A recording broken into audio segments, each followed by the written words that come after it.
Dipaksa menikah dengan aki-aki juragan tanah demi menuruti keinginan ibuku yang matre. Tak disangka setelah menikah aku diberi rumah mewah dan uang 1 miliar. Namaku Sekar, dan aku benci senja. Terutama senja yang memudar di balik jendela kamar kosku yang sempit, berdebu, dan selalu terasa lembab. Di Jakarta, senja selalu datang dengan janji kemacetan tak berujung, suara klakson yang memekakkan telinga, dan bau asap knalpot yang menyesakkan. Tapi bagiku, senja di kamar ini membawa beban lain. Beban pertanyaan tentang masa depan yang menggantung, seperti awan mendung yang tak kunjung hujan. Usia saya baru 22 tahun.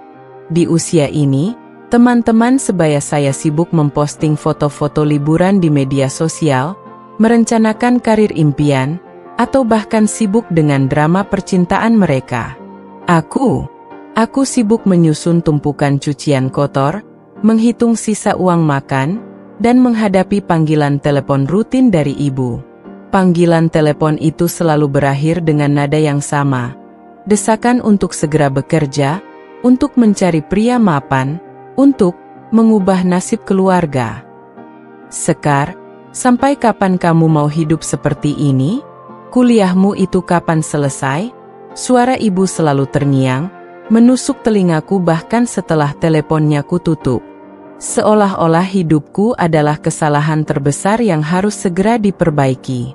Aku tahu, ibu melakukan ini demi kami. Demi adik-adikku yang masih sekolah, demi membayar kontrakan yang terus naik, demi dapur yang harus selalu mengepul. Tapi terkadang, caranya itu terasa menyesakkan. Seperti jerat yang semakin hari semakin mengikatku. Aku bukan anak yang bodoh. Aku punya impian, punya cita-cita. Dulu, aku bermimpi menjadi seorang desainer grafis yang sukses, bisa berkarya dan menghasilkan uang dari hobiku. Aku bahkan sempat mengambil kuliah desain, tapi biaya yang kian membengkak membuatku harus berhenti di semester 4. Sejak itu, impian itu terasa begitu jauh, terbungkus rapat di dasar laci hatiku, tertimbun tumpukan realitas pahit. Setiap hari, aku bekerja serabutan. Dari menjadi pelayan kafe, asisten toko daring, sampai menerima orderan desain grafis kecil-kecilan jika ada. Uang yang ku dapat, hampir semuanya ku kirim untuk ibu dan adik-adik di kampung. Sisa sedikit untuk makan dan sewa kos. Hidupku terasa seperti roda hamster, berputar tanpa henti, tapi tidak kemana-mana. Malam itu, setelah menyantap mie instan, aku membuka laptopku yang sudah tua. Layar retaknya memancarkan cahaya redup. Aku mencoba mencari lowongan pekerjaan, mengetikkan kata kunci, desainer grafis junior, atau admin media sosial. Tapi yang muncul hanyalah puluhan iklan lowongan yang meminta pengalaman bertahun-tahun, atau gaji yang bahkan tak cukup untuk membayar kos. Desahan napas keluar dari bibirku. Tiba-tiba, ponselku berdering. Nama ibu muncul di layar. Aku menarik napas dalam-dalam. Ada apa lagi kali ini? Gumamku pada diri sendiri. Panggilan ini terasa berbeda. Ada nada urgensi dalam sapaannya. Sekar, kamu sibuk? Tanya ibu, suaranya sedikit gemetar. Enggak, Bu. Ada apa? Jawabku, mencoba menyembunyikan kelelahan. Nak, ibu punya kabar penting. Sangat penting. Ibu berhenti sejenak, membuat jantungku berdegup lebih cepat. Ada yang melamar kamu, Sekar. Aku mengerutkan kening. Melamar? Siapa? Tidak ada pria yang sedang dekat denganku. Apalagi sampai melamar. Siapa? Bu? Jangan bercanda. Ini serius, Sekar. Dia Pak Broto, juragan tanah yang paling kaya di desa sebelah. Dia mau menjadikan kamu istrinya. Kata-kata itu menghantamku seperti bongkahan es. Pak Broto? Juragan tanah yang umurnya hampir sama dengan kakekku? Jantungku rasanya berhenti berdetak. Senja di balik jendela kamar kosku kini terasa semakin kelam, menelan sisa-sisa harapanku. Ini bukan lagi sekadar impian yang tertunda. Sore itu, hawa panas bulan Mei terasa begitu menusuk, seolah menyesakkan paru-paru. Di luar jendela kamarku yang sedikit terbuka, aroma melati dari pohon di pekarangan rumah tetangga menyusup masuk.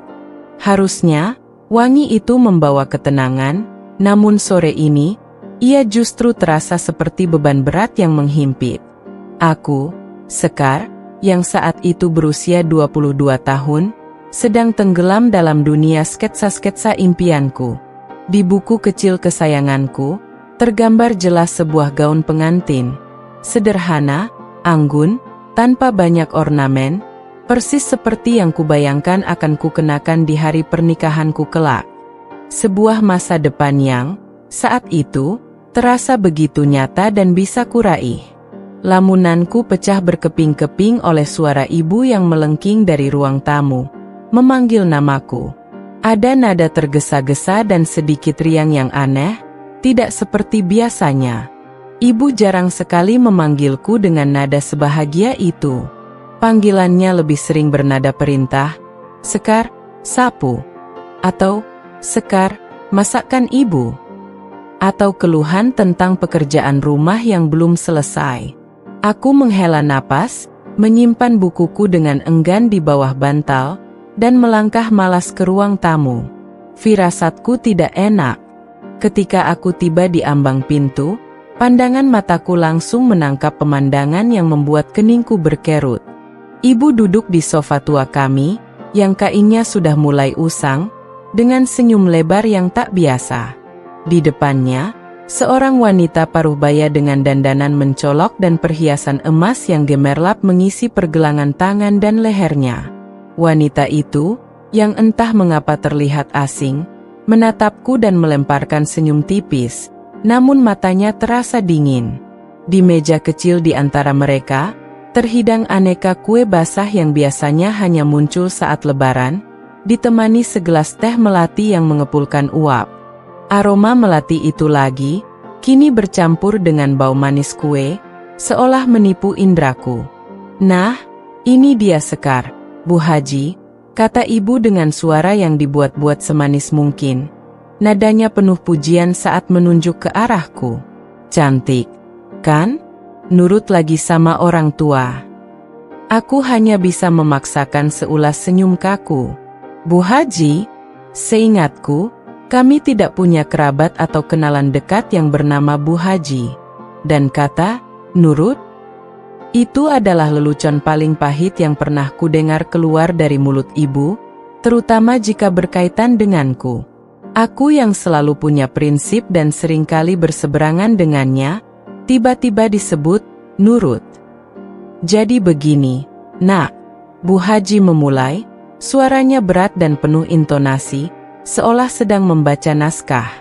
"Tante ini kenal baik dengan Pak Broto, juragan tanah itu loh, yang tanahnya di mana-mana." Mata Bu Haji melirik ke arah ibu, seolah mencari persetujuan. Ibu mengangguk-angguk cepat, wajahnya tampak sangat antusias, bahkan terlalu antusias. "Beliau itu lagi cari pendamping hidup, Nak. Kasihan, istrinya sudah lama meninggal." Jantungku mulai berdegup lebih cepat, iramanya tak beraturan. Sebuah firasat buruk yang sangat kuat mulai menjalar dari ujung kepala hingga ujung kaki. Aku melirik ibu lagi, mencari penjelasan, atau setidaknya, isyarat penolakan. Namun, yang kudapatkan justru anggukan kepala yang semakin mantap dari ibu, diserta seulas senyum penuh makna yang tidak bisa kubaca. "Dan beliau itu minat sama kamu, Nak Sekar," lanjut Bu Haji, tersenyum lebar hingga kerutan di sudut matanya semakin terlihat jelas, seolah ingin meyakinkanku. Katanya cantik, kalem, cocok jadi istri juragan. Aku terdiam, lidahku mendadak keluh. Rasanya seperti ada gumpalan tak kasat mata yang menyumbat tenggorokanku. Mataku kembali beralih pada ibu, Kali ini dengan tatapan memohon penjelasan. Tapi yang kudapatkan justru kalimat yang menghancurkan semua harapanku. Benar, Sekar? Ibu sudah pikirkan matang-matang. Ini kesempatan emas. Pak Broto itu orangnya kaya raya, baik hati, dan sudah sepuh. Kamu tidak akan susah seumur hidup. Ibu mengatakannya seolah sedang memberiku hadiah paling berharga, padahal yang kurasakan justru sebaliknya. Kalimat itu, kesempatan emas, dan tidak akan susah seumur hidup, seolah sebuah palu godam raksasa yang menghantam langsung ke dadaku. Jadi, ini dia maksud panggilan ibu? Ini adalah kesempatan emas yang dimaksud? Aku dijual kepada seorang aki-aki demi uang? Aroma melati yang tadinya wangi, kini berubah pekat, seolah menguar bau kematian. Kematian semua impian, harapan, dan masa depan yang telah kubangun dalam benakku selama ini. Aku merasa hampa, seperti selembar daun kering yang terlepas dari rantingnya, siap diterbangkan angin kemana saja tanpa bisa melawan. Setelah Bu Haji pamit pulang, meninggalkan jejak aroma parfumnya yang terlalu kuat dan janji-janji manis yang terasa hampa tentang kehidupan mewah, suasana di rumah kami berubah drastis. Sebuah ketegangan tak terlihat melayang di udara, lebih pekat dari hawa panas bulan Mei. Ibu menatapku dengan mata yang berbinar-binar, seolah ia baru saja memenangkan lotre terbesar dalam hidupnya.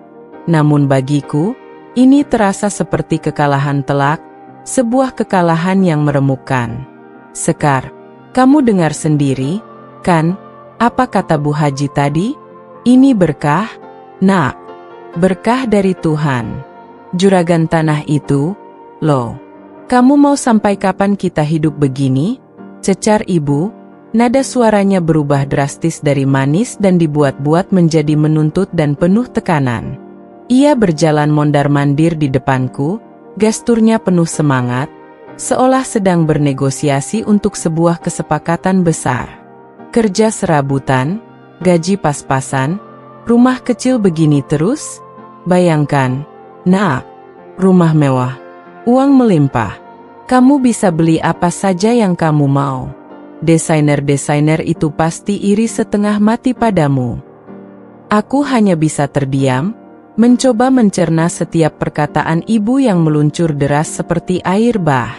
Rumah mewah, uang melimpah, itu semua terdengar seperti mimpi buruk yang paling mengerikan bagiku. Aku memang tidak kaya raya, aku tahu betul kondisi ekonomi keluarga kami yang pas-pasan.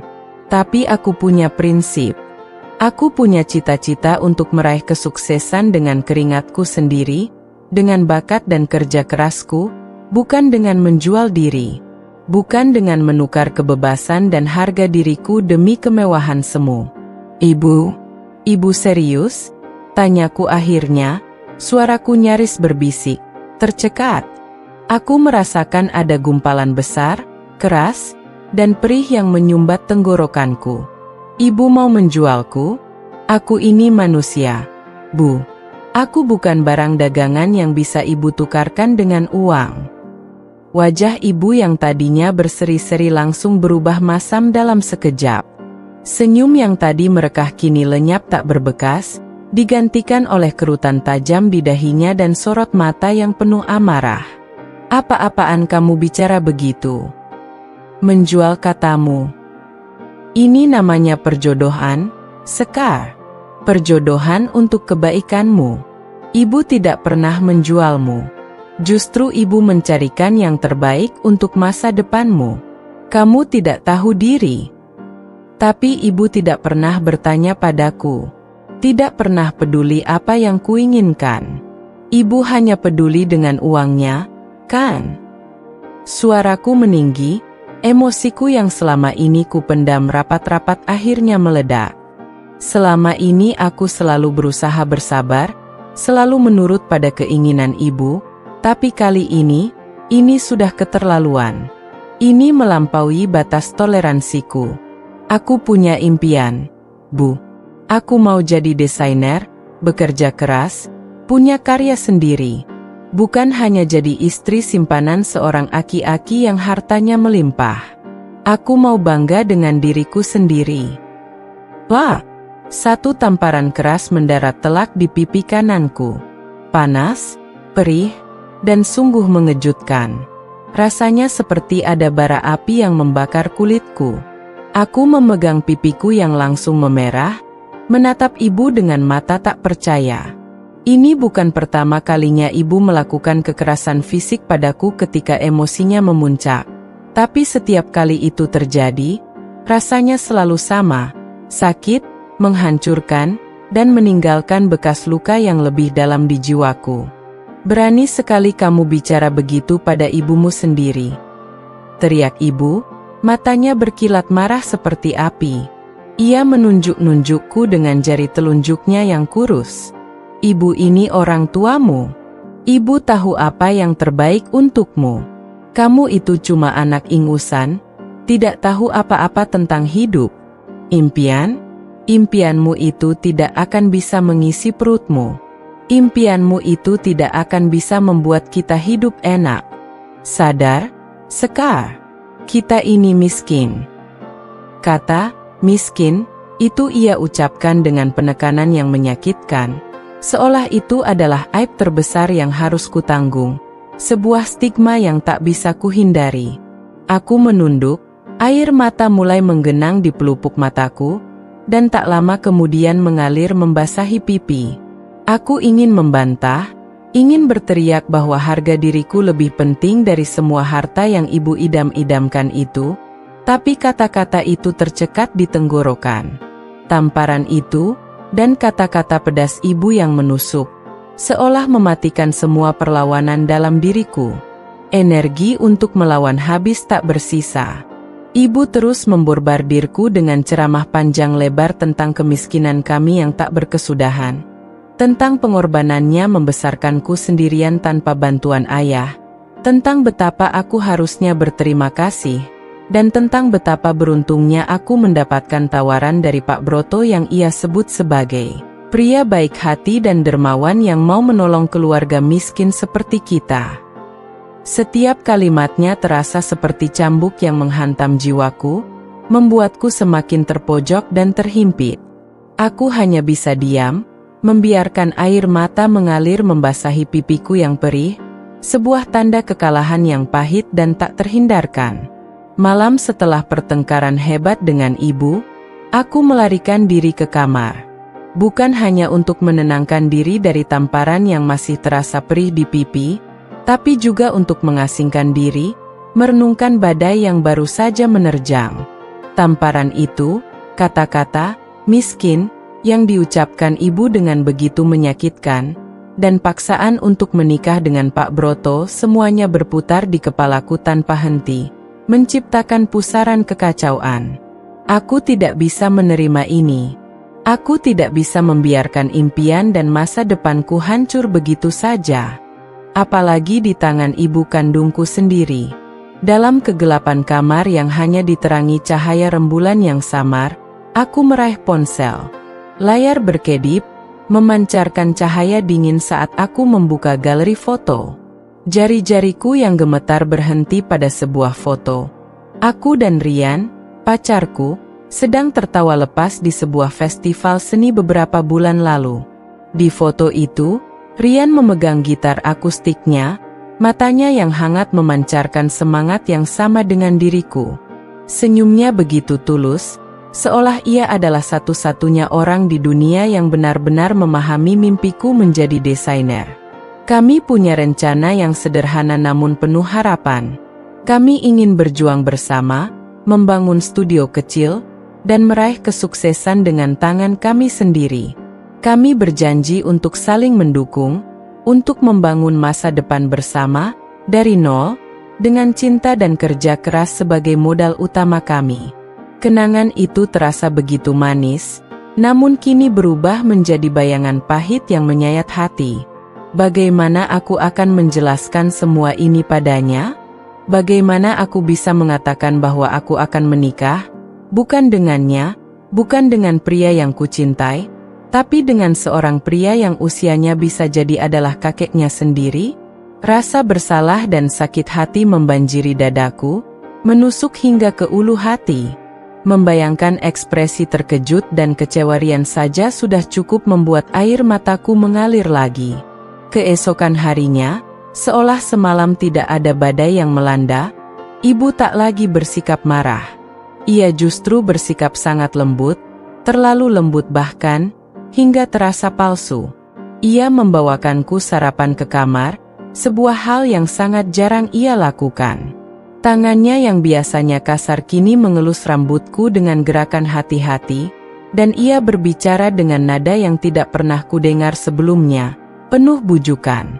"Sekar, ibu tahu kamu mungkin marah atau sedih. Tapi ibu melakukan ini demi kebaikanmu. Percayalah, nak, kamu akan bahagia nanti, jauh lebih bahagia dari yang kamu bayangkan."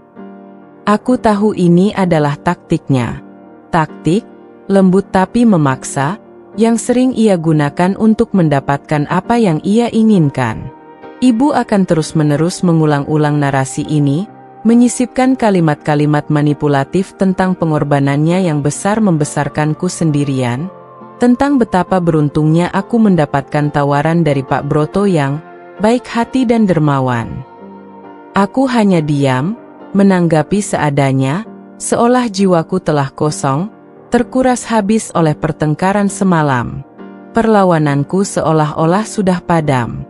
Kemudian, datanglah bagian yang paling membuatku mual, sesi perkenalan visual Pak Broto. Ibu menunjukkannya padaku dengan semangat yang tak tertahankan, seolah sedang memamerkan barang antik yang sangat berharga.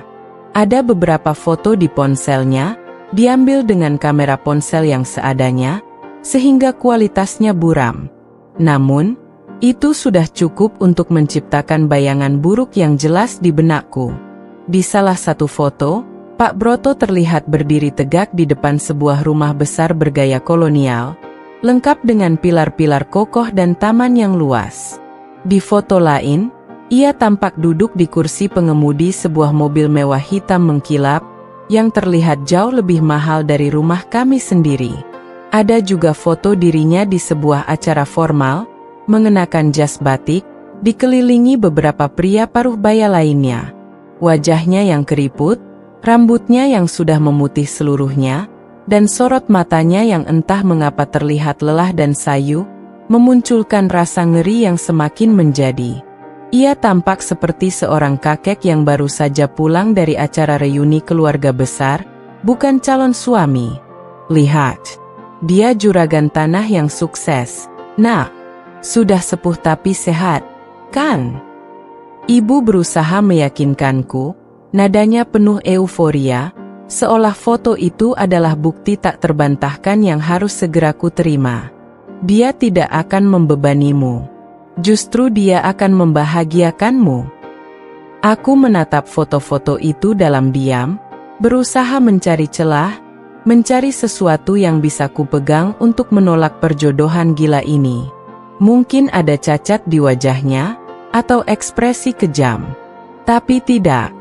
Yang kutemukan hanya rasa ngeri yang semakin menjadi-jadi. Bagaimana bisa aku hidup bersama pria asing setua ini? Bagaimana bisa aku mencintai seseorang yang lebih pantas menjadi kakekku, bahkan lebih tua dari kakekku sendiri? Bayangan Rian kembali melintas, membuat kerongkonganku tercekat. Aku tahu, ini adalah awal dari nerakaku.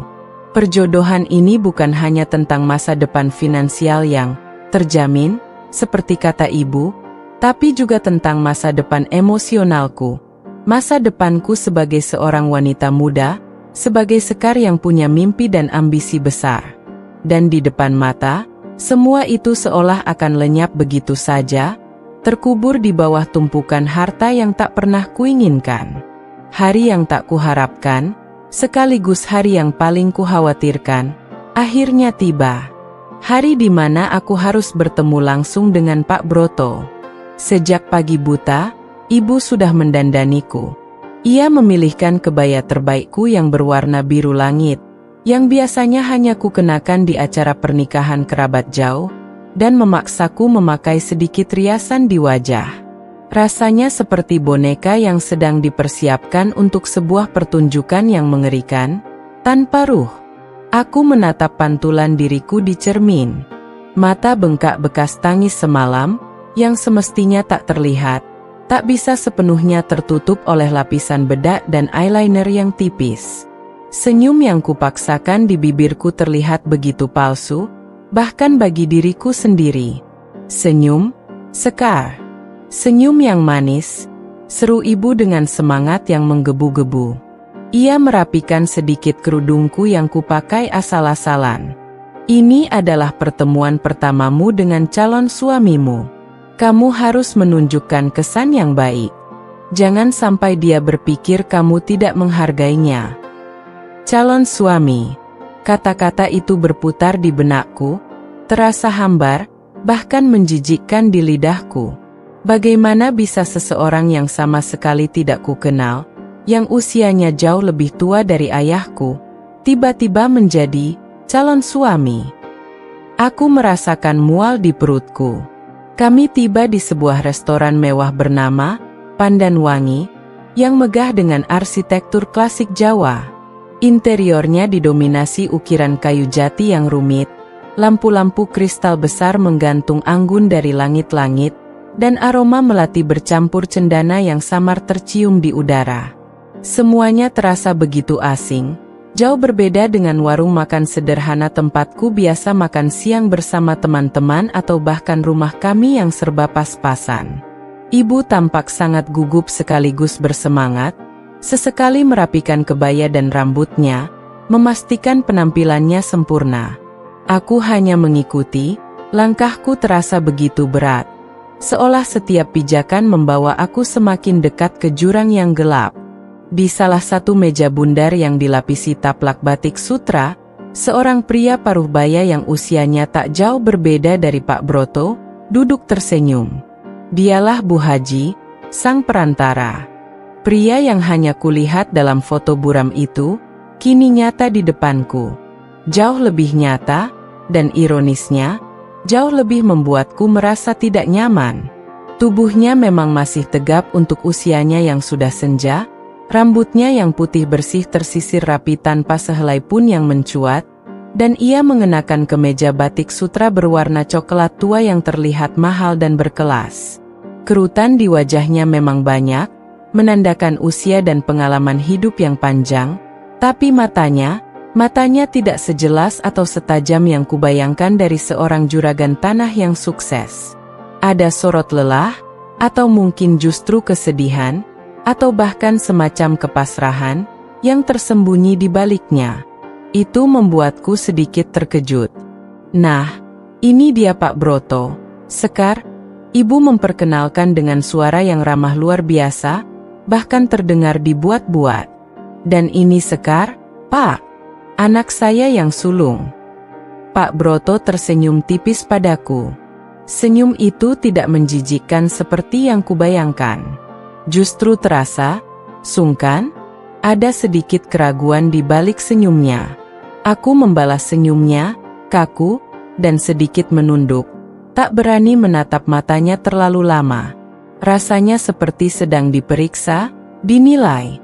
Selama makan malam, obrolan didominasi oleh ibu dan Bu Haji. Mereka berdua bagaikan duet maut yang tak henti-hentinya memuji Pak Broto dan kebaikan hatinya, kekayaannya, dan silsilah keluarganya. Ibu bahkan tak ragu menceritakan bagaimana aku adalah anak yang penurut, rajin, dan cocok menjadi istri yang baik. Aku merasa wajahku panas membara, malu sekali mendengar semua pujian kosong itu. Ingin rasanya tenggelam di bawah meja, menghilang dari pandangan mereka. Pak Broto sendiri tidak banyak bicara. Ia hanya sesekali mengangguk, atau menjawab dengan singkat dan sopan saat ditanya.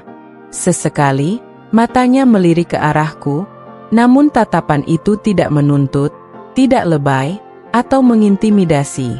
Justru terasa seperti tatapan seorang kakek kepada cucunya, penuh pertimbangan. Jadi, Sekar, Pak Broto tiba-tiba memanggil namaku, suaranya agak serak namun lembut, memecah dominasi suara ibu dan Bu Haji. Kamu ini suka mendesain, ya?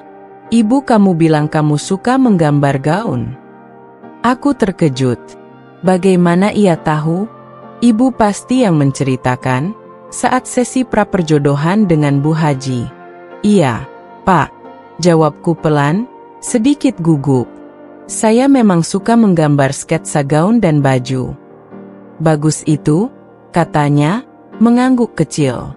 Ada kerutan di sudut matanya saat ia tersenyum lagi. Bakat itu harus diasah. Jangan sampai sia-sia. Sangat disayangkan kalau tidak dikembangkan. Entah mengapa, kalimatnya itu, yang diucapkan dengan nada tulus dan penuh perhatian, justru membuat hatiku sedikit perih. Ia berbicara tentang bakat yang harus diasah, sementara di sisi lain, aku merasa bakat dan impianku akan segera terkubur dalam pernikahan ini, dalam bayangan kemewahan yang tak pernah kuinginkan. Makan malam pun berakhir. Sebelum pulang, ibu sempat berbicara empat mata dengan Pak Broto dan Bu Haji di sudut ruangan, sedikit menjauh dariku agar aku tidak mendengar jelas. Aku bisa melihat ibu mengangguk-angguk bersemangat, sesekali melirikku, seolah memberi kode bahwa transaksi sudah selesai. Firasatku mengatakan bahwa semua sudah beres, sudah disepakati, dan aku hanya tinggal menunggu tanggal mainnya. Di perjalanan pulang, ibu tak henti-hentinya memuji Pak Broto. Lihat kan, Sekar, orangnya baik, sopan, berwibawa. Tidak seperti yang kamu bayangkan, kan? Dia itu juragan sejati. Kamu pasti akan bahagia dengannya. Aku hanya diam, menatap kosong keluar jendela mobil yang gelap. Perasaan campur aduk menyeruak dalam diriku. Lega karena pertemuan itu tidak seburuk yang kuduga secara personal, namun juga takut karena semua ini akan semakin mendekat ke kenyataan yang mengerikan. Senyum Pak Broto yang lelah, tatapannya yang tidak menuntut. Entah mengapa justru membuatku merasa semakin bersalah. Bersalah karena membencinya, padahal ia terlihat begitu, biasa saja, bahkan sedikit kesepian. Aku tahu, hidupku tidak akan sama lagi. Sejak pertemuan memuakkan di restoran itu, desakan dari ibu semakin menjadi-jadi. Perangainya berubah. Tidak ada lagi tamparan yang membakar pipi atau teriakan yang memekakkan telinga. Ia beralih ke taktik yang lebih halus, namun sama menyiksanya, tekanan emosional. Setiap hari, ibu akan menghela napas panjang di depanku, menatapku dengan tatapan kasihan yang dibuat-buat, dan melontarkan kalimat-kalimat yang menusuk. Lihatlah kita, Sekar. Seandainya kamu mau menuruti ibu, kita tidak akan sesusah ini lagi. Kita bisa makan enak setiap hari, punya baju bagus. Atau, betapa beruntungnya kamu, Nak, ada orang kaya mau menampung kita, mau menolong keluarga ini. Ibu tidak akan hidup selamanya untuk menjagamu. Siapa nanti yang akan menjamin hidupmu kalau ibu sudah tiada? Kalimat-kalimat itu bagaikan tetesan air yang perlahan-lahan, namun pasti, mengikis batu. Aku merasa terjebak dalam jaring laba-laba yang tak terlihat. Semakin lama semakin kuat menjeratku, mengikatku erat. Rumah kami yang tadinya terasa nyaman kini terasa semakin kecil, dinding-dindingnya seolah mendekat, mencekikku. Aku mencoba mencari pelarian. Perpustakaan kota menjadi satu-satunya tempat favoritku. Di sana, di antara rak-rak buku yang menjulang tinggi, aku bisa tenggelam dalam buku-buku desain, bermimpi tentang masa depan yang berbeda, jauh dari kenyataan pahit yang menungguku di rumah. Di sana, aku bisa sejenak melupakan kenyataan bahwa hidupku akan segera ditentukan oleh keinginan orang lain. Namun, yang paling berat dari semua ini adalah menghadapi Rian. Kami biasanya bertemu hampir setiap hari, entah di kedai kopi langganan yang selalu ramai, Di studio kecilnya yang penuh dengan kanvas dan bouquet, atau hanya sekadar berjalan-jalan di taman kota, berbagi cerita dan tawa. Namun, sejak perjodohan itu mengemuka, aku mulai menghindarinya. Rasa bersalah dan malu terlalu besar untuk kutanggung. Bagaimana aku bisa menatap matanya yang polos dan penuh cinta itu, lalu berpura-pura semuanya baik-baik saja, seolah tidak ada badai yang akan menghancurkan kami? Suatu sore, Rian datang ke rumah, wajahnya penuh kekhawatiran yang kentara. Ia berdiri di depan pintu dengan ekspresi cemas, seolah tahu ada yang tidak beres.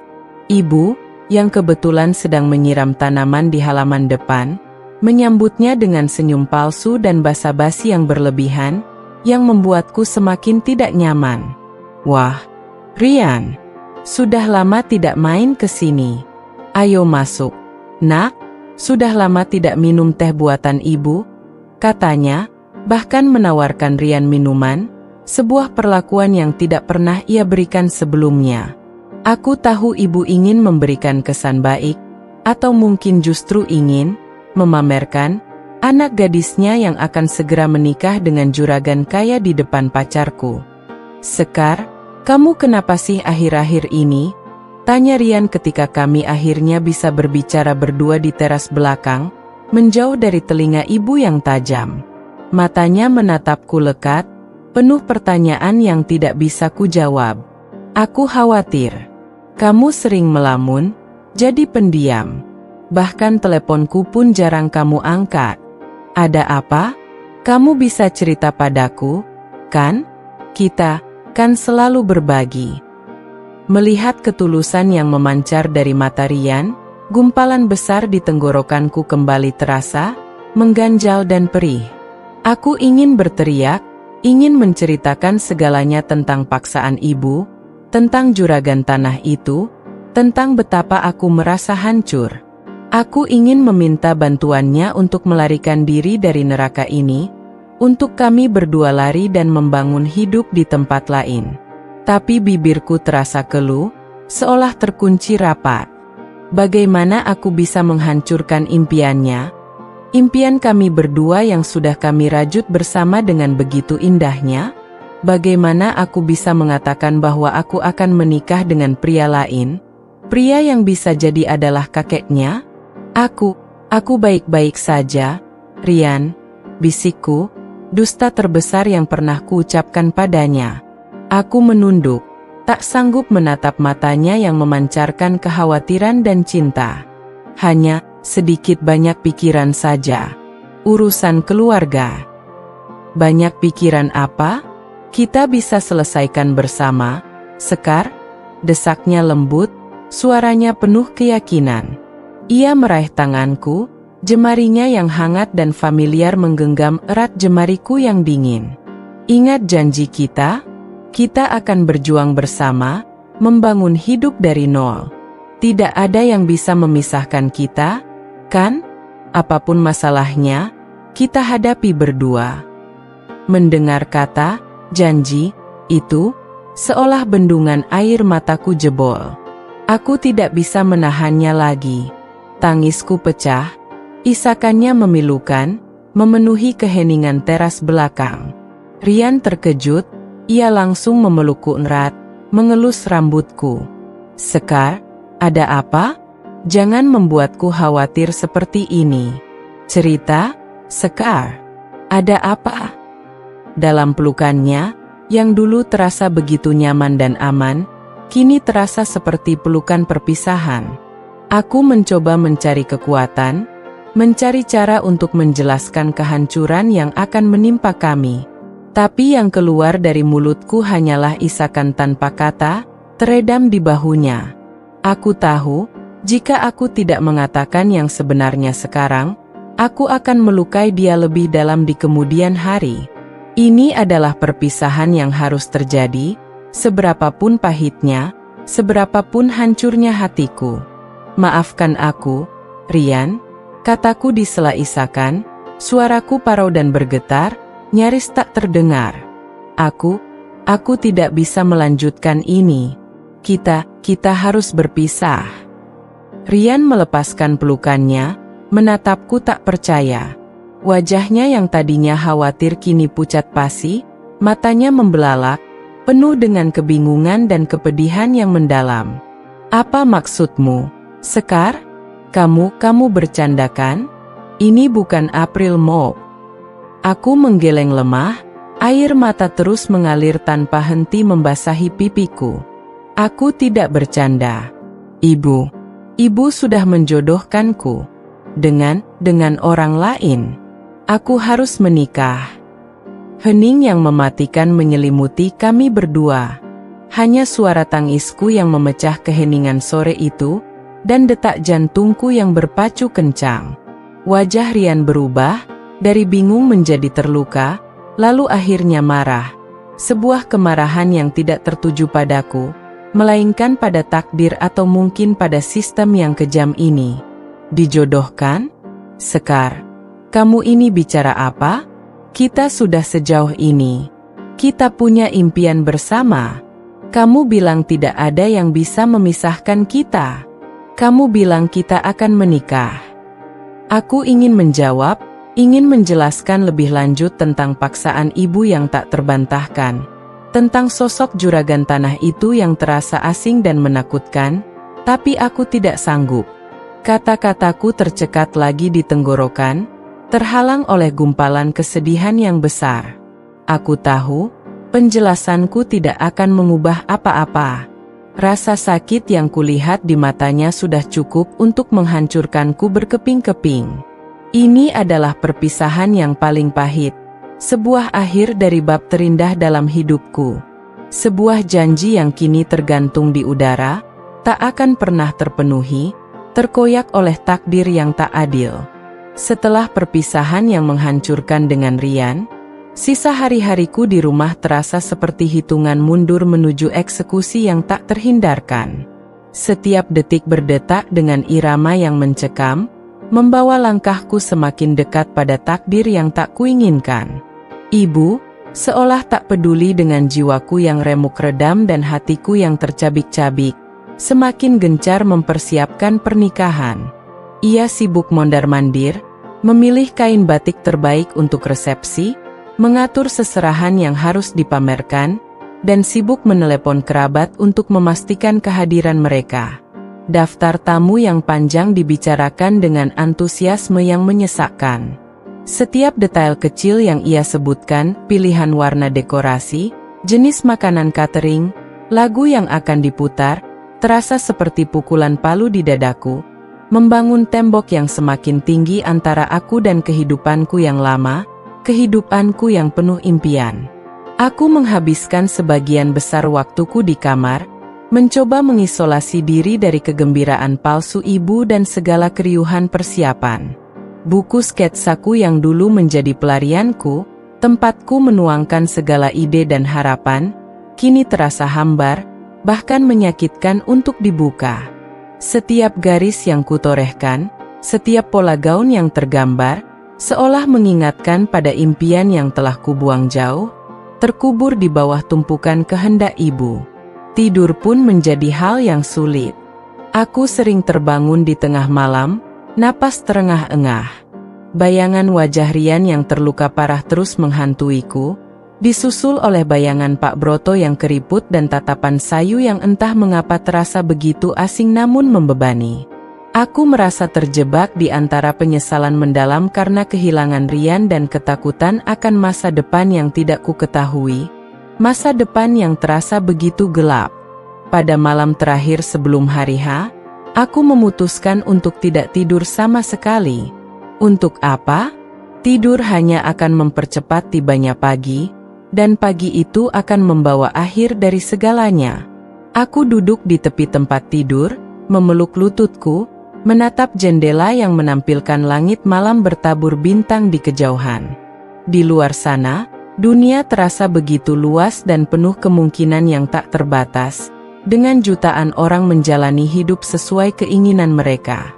Sementara aku akan segera terkurung dalam sangkar emas, terpisah dari dunia yang luas itu. Aku meraih ponsel, menatap kontak Rian di daftar nama. Jemariku gatal ingin menghubunginya, mengucapkan selamat tinggal yang layak, atau bahkan sekadar mendengar suaranya untuk terakhir kali, merasakan sedikit kehangatan dari masa lalu. Namun, aku menahan diri. Apa gunanya? Itu hanya akan menambah luka bagi kami berdua, menggaruk kembali luka yang belum sempat mengering. "Sekar, kamu kenapa sih akhir-akhir ini?" tanya Rian ketika kami akhirnya bisa berbicara berdua di teras belakang, menjauh dari telinga ibu yang tajam. Matanya menatapku lekat, penuh pertanyaan yang tidak bisa kujawab. "Aku khawatir. Kamu sering melamun, jadi pendiam. Bahkan teleponku pun jarang kamu angkat. Ada apa? Kamu bisa cerita padaku, kan? Kita kan selalu berbagi." Melihat ketulusan yang memancar dari mata Rian, gumpalan besar di tenggorokanku kembali terasa, mengganjal dan perih. Aku ingin berteriak, ingin menceritakan segalanya tentang paksaan ibu, tentang juragan tanah itu, tentang betapa aku merasa hancur. Aku ingin meminta bantuannya untuk melarikan diri dari neraka ini, untuk kami berdua lari dan membangun hidup di tempat lain. Tapi bibirku terasa keluh, seolah terkunci rapat. Bagaimana aku bisa menghancurkan impiannya? Impian kami berdua yang sudah kami rajut bersama dengan begitu indahnya? Bagaimana aku bisa mengatakan bahwa aku akan menikah dengan pria lain? Pria yang bisa jadi adalah kakeknya? Aku baik-baik saja, Rian. Bisikku, dusta terbesar yang pernah kuucapkan padanya. Aku menunduk, tak sanggup menatap matanya yang memancarkan kekhawatiran dan cinta. Hanya sedikit banyak pikiran saja. Urusan keluarga. Banyak pikiran apa? Kita bisa selesaikan bersama, Sekar, desaknya lembut, suaranya penuh keyakinan. Ia meraih tanganku, jemarinya yang hangat dan familiar menggenggam erat jemariku yang dingin. "Ingat janji kita? Kita akan berjuang bersama, membangun hidup dari nol. Tidak ada yang bisa memisahkan kita, kan? Apapun masalahnya, kita hadapi berdua." Mendengar kata janji itu, seolah bendungan air mataku jebol. Aku tidak bisa menahannya lagi. Tangisku pecah, isakannya memilukan, memenuhi keheningan teras belakang. Rian terkejut, ia langsung memelukku erat, mengelus rambutku. "Sekar, ada apa? Jangan membuatku khawatir seperti ini. Cerita, Sekar. Ada apa?" Dalam pelukannya, yang dulu terasa begitu nyaman dan aman, kini terasa seperti pelukan perpisahan. Aku mencoba mencari kekuatan, mencari cara untuk menjelaskan kehancuran yang akan menimpa kami. Tapi yang keluar dari mulutku hanyalah isakan tanpa kata, teredam di bahunya. Aku tahu, jika aku tidak mengatakan yang sebenarnya sekarang, aku akan melukai dia lebih dalam di kemudian hari. Ini adalah perpisahan yang harus terjadi, seberapapun pahitnya, seberapapun hancurnya hatiku. "Maafkan aku, Rian," kataku di sela isakan, suaraku parau dan bergetar, nyaris tak terdengar. Aku tidak bisa melanjutkan ini. Kita harus berpisah." Rian melepaskan pelukannya, menatapku tak percaya. Wajahnya yang tadinya khawatir kini pucat pasi, matanya membelalak, penuh dengan kebingungan dan kepedihan yang mendalam. "Apa maksudmu, Sekar? Kamu bercanda kan? Ini bukan April Mop." Aku menggeleng lemah, air mata terus mengalir tanpa henti membasahi pipiku. "Aku tidak bercanda. Ibu sudah menjodohkanku dengan orang lain. Aku harus menikah." Hening yang mematikan menyelimuti kami berdua. Hanya suara tangisku yang memecah keheningan sore itu, dan detak jantungku yang berpacu kencang. Wajah Rian berubah, dari bingung menjadi terluka, lalu akhirnya marah, sebuah kemarahan yang tidak tertuju padaku, melainkan pada takdir atau mungkin pada sistem yang kejam ini. Dijodohkan? Sekar, kamu ini bicara apa? Kita sudah sejauh ini. Kita punya impian bersama. Kamu bilang tidak ada yang bisa memisahkan kita. Kamu bilang kita akan menikah. Aku ingin menjawab, ingin menjelaskan lebih lanjut tentang paksaan ibu yang tak terbantahkan, tentang sosok juragan tanah itu yang terasa asing dan menakutkan, tapi aku tidak sanggup. Kata-kataku tercekat lagi di tenggorokan, terhalang oleh gumpalan kesedihan yang besar. Aku tahu, penjelasanku tidak akan mengubah apa-apa. Rasa sakit yang kulihat di matanya sudah cukup untuk menghancurkanku berkeping-keping. Ini adalah perpisahan yang paling pahit, sebuah akhir dari bab terindah dalam hidupku. Sebuah janji yang kini tergantung di udara, tak akan pernah terpenuhi, terkoyak oleh takdir yang tak adil. Setelah perpisahan yang menghancurkan dengan Rian, sisa hari-hariku di rumah terasa seperti hitungan mundur menuju eksekusi yang tak terhindarkan. Setiap detik berdetak dengan irama yang mencekam, membawa langkahku semakin dekat pada takdir yang tak kuinginkan. Ibu, seolah tak peduli dengan jiwaku yang remuk redam dan hatiku yang tercabik-cabik, semakin gencar mempersiapkan pernikahan. Ia sibuk mondar-mandir, memilih kain batik terbaik untuk resepsi, mengatur seserahan yang harus dipamerkan, dan sibuk menelepon kerabat untuk memastikan kehadiran mereka. Daftar tamu yang panjang dibicarakan dengan antusiasme yang menyesakkan.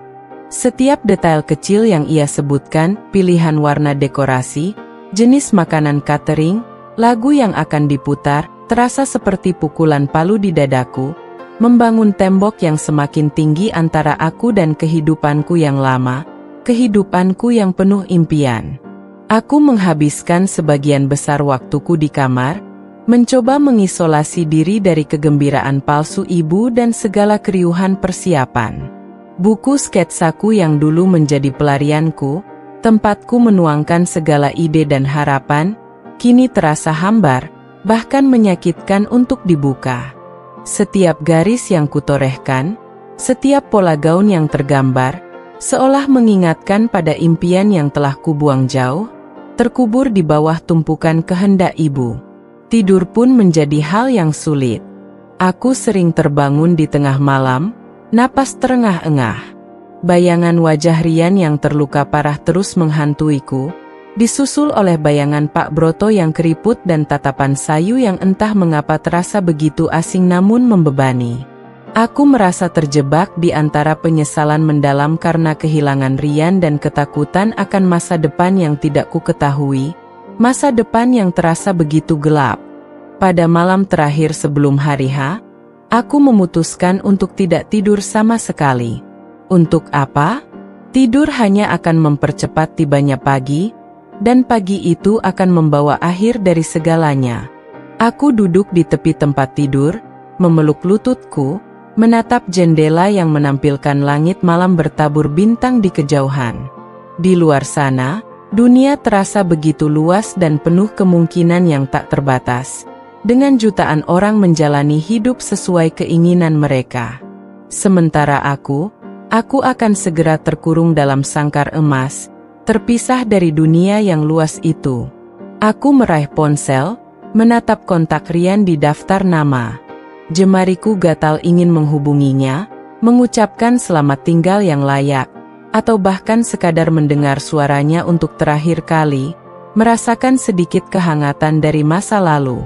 Namun, aku menahan diri. Apa gunanya? Itu hanya akan menambah luka bagi kami berdua, menggaruk kembali luka yang belum sempat mengering. Air mata kembali membanjiri pipiku.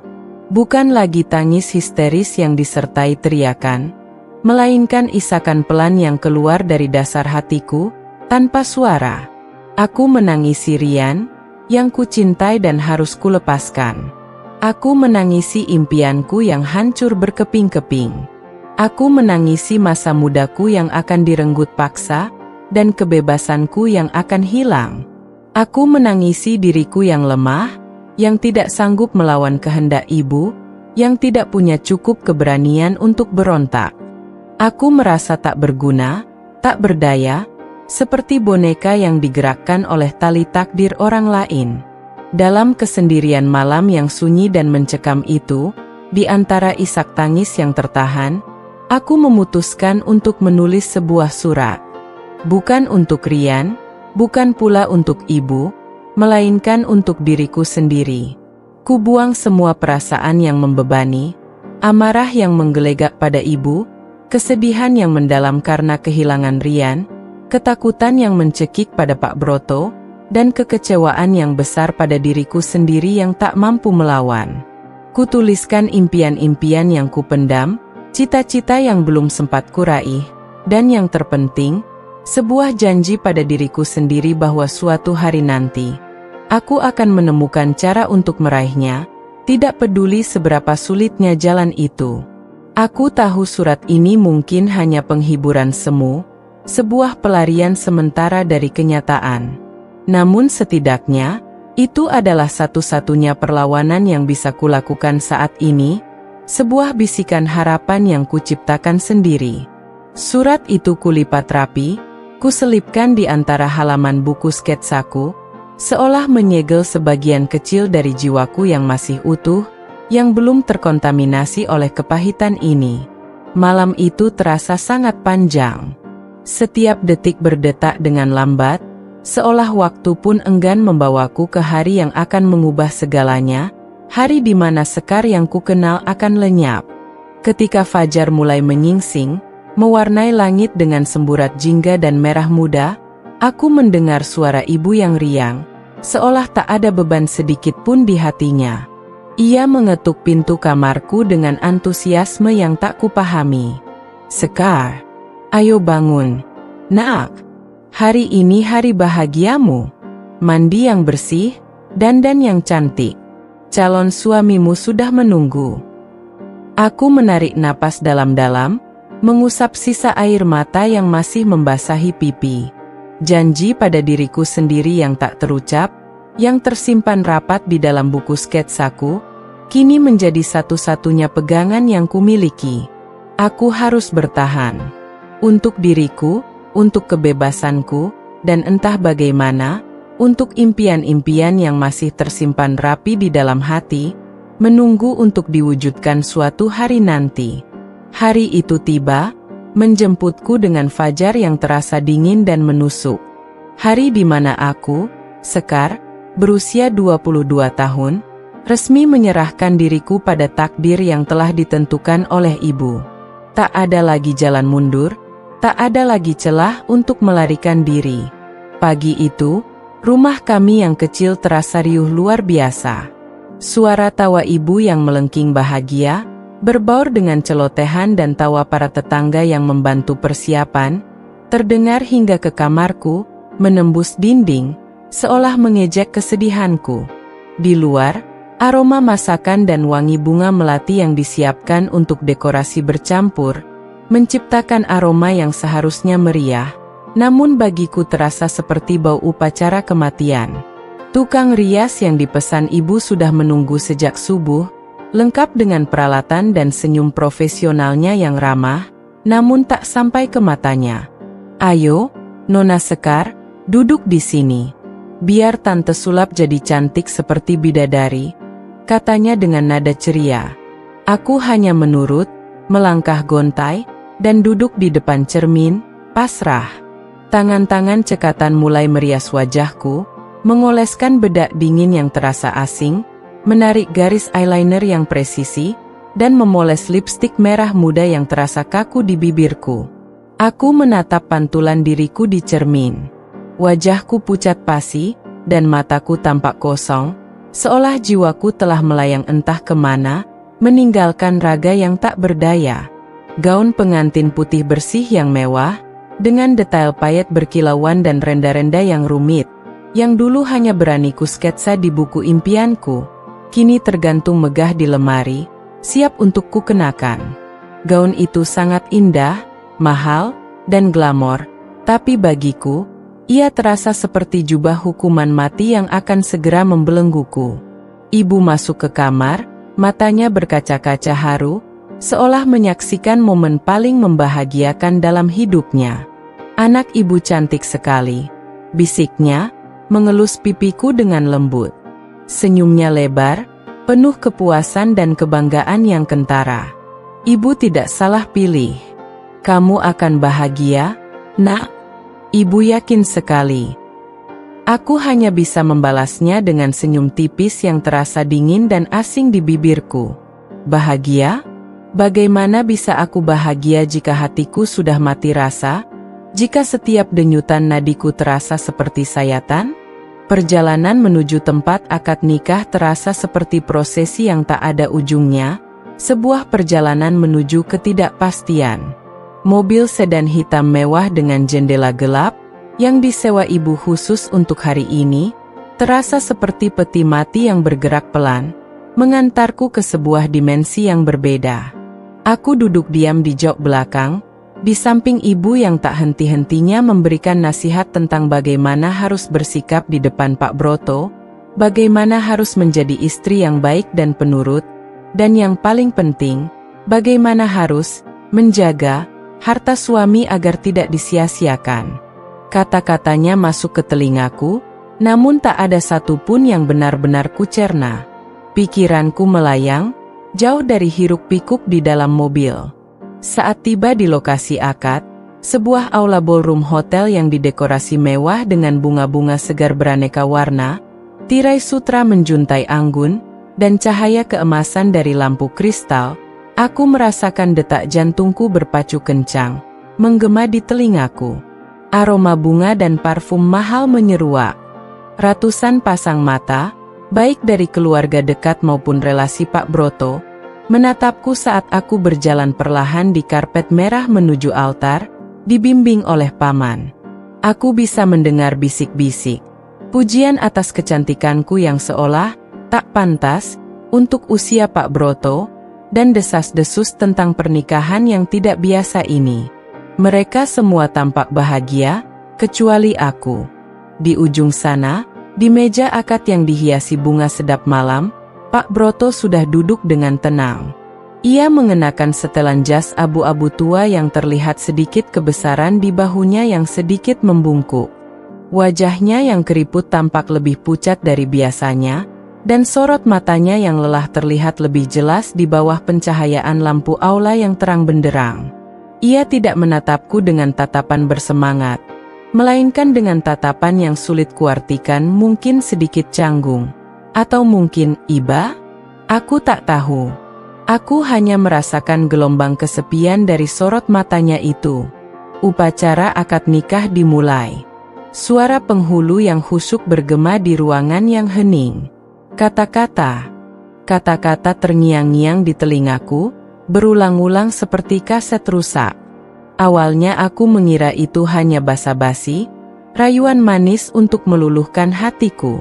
Tapi kini, setelah melihat tatapannya yang lelah dan kesepian, dan fakta kamar terpisah ini, aku mulai bertanya-tanya. Mungkinkah ia memang tulus? Mungkinkah ia hanya mencari teman di sisa hidupnya? Seseorang yang bisa berbagi kesunyian dengannya, dan aku adalah solusi yang ditawarkan ibu dan Bu Haji. Aku teringat akan Rian. Perpisahan dengannya masih terasa seperti luka menganga di dadaku, perih setiap kali teringat. Mengapa semua ini harus terjadi? Mengapa aku harus kehilangan segalanya yang berharga bagiku, cinta, impian sejati, kebebasan hanya untuk mendapatkan sesuatu yang tidak pernah kuinginkan dan terasa asing bagiku? Air mataku kembali menetes, namun kali ini bukan air mata kesedihan total, melainkan campuran antara penyesalan yang dalam, kebingungan yang melumpuhkan, dan sedikit rasa marah yang tersisa, namun tak tahu harus dilampiaskan kemana. Di tengah pusaran emosi itu, aku memikirkan impianku sebagai desainer. Dulu, modal adalah hambatan terbesarku. Aku sering mengeluh tentang keterbatasan finansial yang menghambatku untuk mengambil kursus, membeli bahan, atau sekadar mempromosikan karyaku. Sekarang, modal itu ada di tanganku, jumlahnya berlimpah, jauh melebihi apa yang pernah kuduga. Bisakah aku menggunakan uang ini untuk mewujudkan impianku? Tanpa Rian di sisiku, tanpa semangat yang dulu kami bagi, apakah impian itu masih terasa sama? Sebuah bisikan di hatiku, yang entah datang dari mana, mulai terdengar lebih jelas. Ini kesempatanmu, Sekar. Kesempatan yang tak pernah terpikirkan. Jangan sia-siakan. Kamu bisa membuktikan pada dirimu sendiri bahwa kamu mampu, terlepas dari bagaimana uang ini datang. Namun, bisikan lain muncul, bernada sinis dan mencibir. Ini uang dari aki-aki yang dijodohkan denganmu. Ini uang dari penderitaanmu, dari pengorbananmu. Bisakah kamu benar-benar bahagia dan bangga dengan uang ini? Apakah ini bukan hanya membenarkan perbuatan ibumu? Aku berjalan bolak-balik di kamar yang luas itu, seperti singa betina yang terperangkap dalam kandang emasnya sendiri. Lantai marmer yang dingin terasa seolah memijak kenyataan yang membingungkan. Kemewahan di sekelilingku terasa sangat kontras dengan kekosongan di dalam hatiku. Aku punya kebebasan fisik, punya harta melimpah, tapi tidak ada cinta, tidak ada Rian, dan tidak ada kebahagiaan sejati yang kurasakan. Perjanjian tak terucap dengan Pak Broto, yang secara ironis memberiku kebebasan untuk memilih jalanku sendiri, membuatku merasa aneh, bersalah, namun juga sedikit lega. Aku seharusnya bersyukur, kata ibuku. Tapi mengapa rasanya begitu rumit dan menyesakkan? Sisa malamku habiskan dengan merenung tanpa henti, menimbang-nimbang setiap aspek dari situasi baruku. Ada pilihan yang terbentang di depanku. Meratapi nasib dan tenggelam dalam kemewahan palsu ini tanpa melakukan apa-apa, atau memanfaatkan kesempatan yang tiba-tiba datang ini, meski dengan cara yang tidak kuduga, untuk bangkit dan mengejar kembali apa yang dulu kuraih dengan tanganku sendiri. Ini bukan lagi tentang paksaan ibu yang kejam, melainkan tentang apa yang akan kulakukan dengan kehidupan baruku ini. Pertanyaan terpenting yang harus kujawab bukanlah, mengapa ini terjadi padaku? Tapi, apa yang akan kulakukan sekarang untuk membentuk masa depanku sendiri, terlepas dari awal yang pahit ini? Keesokan harinya, aku terbangun dengan perasaan yang sedikit berbeda. Bukan lagi rasa hampa yang total, bukan lagi beban berat yang menindih seluruh jiwaku, melainkan campuran antara kecemasan yang samar dan secercah harapan yang kecil, namun cukup kuat untuk membuatku bangkit dari ranjang. Pagi itu, kamar megah ini tidak lagi terasa mencekik, melainkan seperti sebuah kanvas kosong yang menanti untuk dilukis. Aku menyibak tirai, membiarkan cahaya matahari pagi yang lembut membanjiri ruangan, menerangi setiap sudut. Ketika aku turun ke ruang makan, Pak Broto sudah duduk di meja bundar besar, menikmati sarapan bubur ayam yang mengepulkan asap tipis, ditemani Ibu Rina yang sigap menyiapkan teh hangat di sampingnya. Ia mengenakan kemeja batik lengan pendek berwarna kalem. Wajahnya tampak segar meskipun kerutan di sekeliling matanya tak bisa menyembunyikan usianya. Pak Broto mengangkat pandangannya saat aku masuk, menyapaku dengan senyum tipis yang ramah, dan yang paling penting, tidak ada tuntutan apapun di matanya. Hanya tatapan tenang yang mengamati. "Selamat pagi, Sekar," sapanya. Suaranya terdahulu agak serak di pagi hari, namun tetap lembut. "Kamu mau sarapan apa? Biar Ibu Rina siapkan." "Bubur saja, Pak, kalau ada," jawabku, sedikit canggung. Ini adalah pertama kalinya kami berinteraksi di luar momen resmi atau perjanjian yang ia sampaikan semalam. Kecanggungan itu perlahan memudar seiring dengan aroma gurih bubur yang menggoda. Aku duduk di salah satu kursi, dan Ibu Rina segera menyajikan semangkuk bubur hangat dengan potongan ayam dan irisan cakwe di depanku. Selama sarapan, Pak Broto tidak banyak bicara. Ia hanya sesekali mengamati, sesekali menyeruput tehnya, dan kadang melirikku dengan tatapan yang sulit kuartikan, bukan tatapan ingin tahu yang mengganggu, melainkan lebih seperti pengamatan seorang pengamat. Aku merasa lebih nyaman dibandingkan saat makan malam canggung di restoran. Mungkin karena suasana rumah yang lebih santai, atau karena janji kebebasan yang telah ia sampaikan semalam, yang kini terasa nyata di benakku. Setelah sarapan, Pak Broto pamit untuk mengurus pekerjaannya. Ia akan pergi ke kantor. Saya ada janji dengan klien.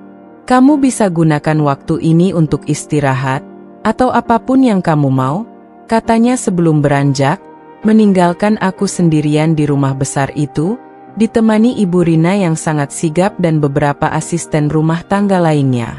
Kesempatan itu datang lebih cepat dari yang kuduga. Setelah Pak Broto pergi, aku menghabiskan pagi itu dengan berpikir, menimbang-nimbang lagi semua yang telah terjadi, dari pertemuan dengan Bu Haji hingga janji Pak Broto semalam.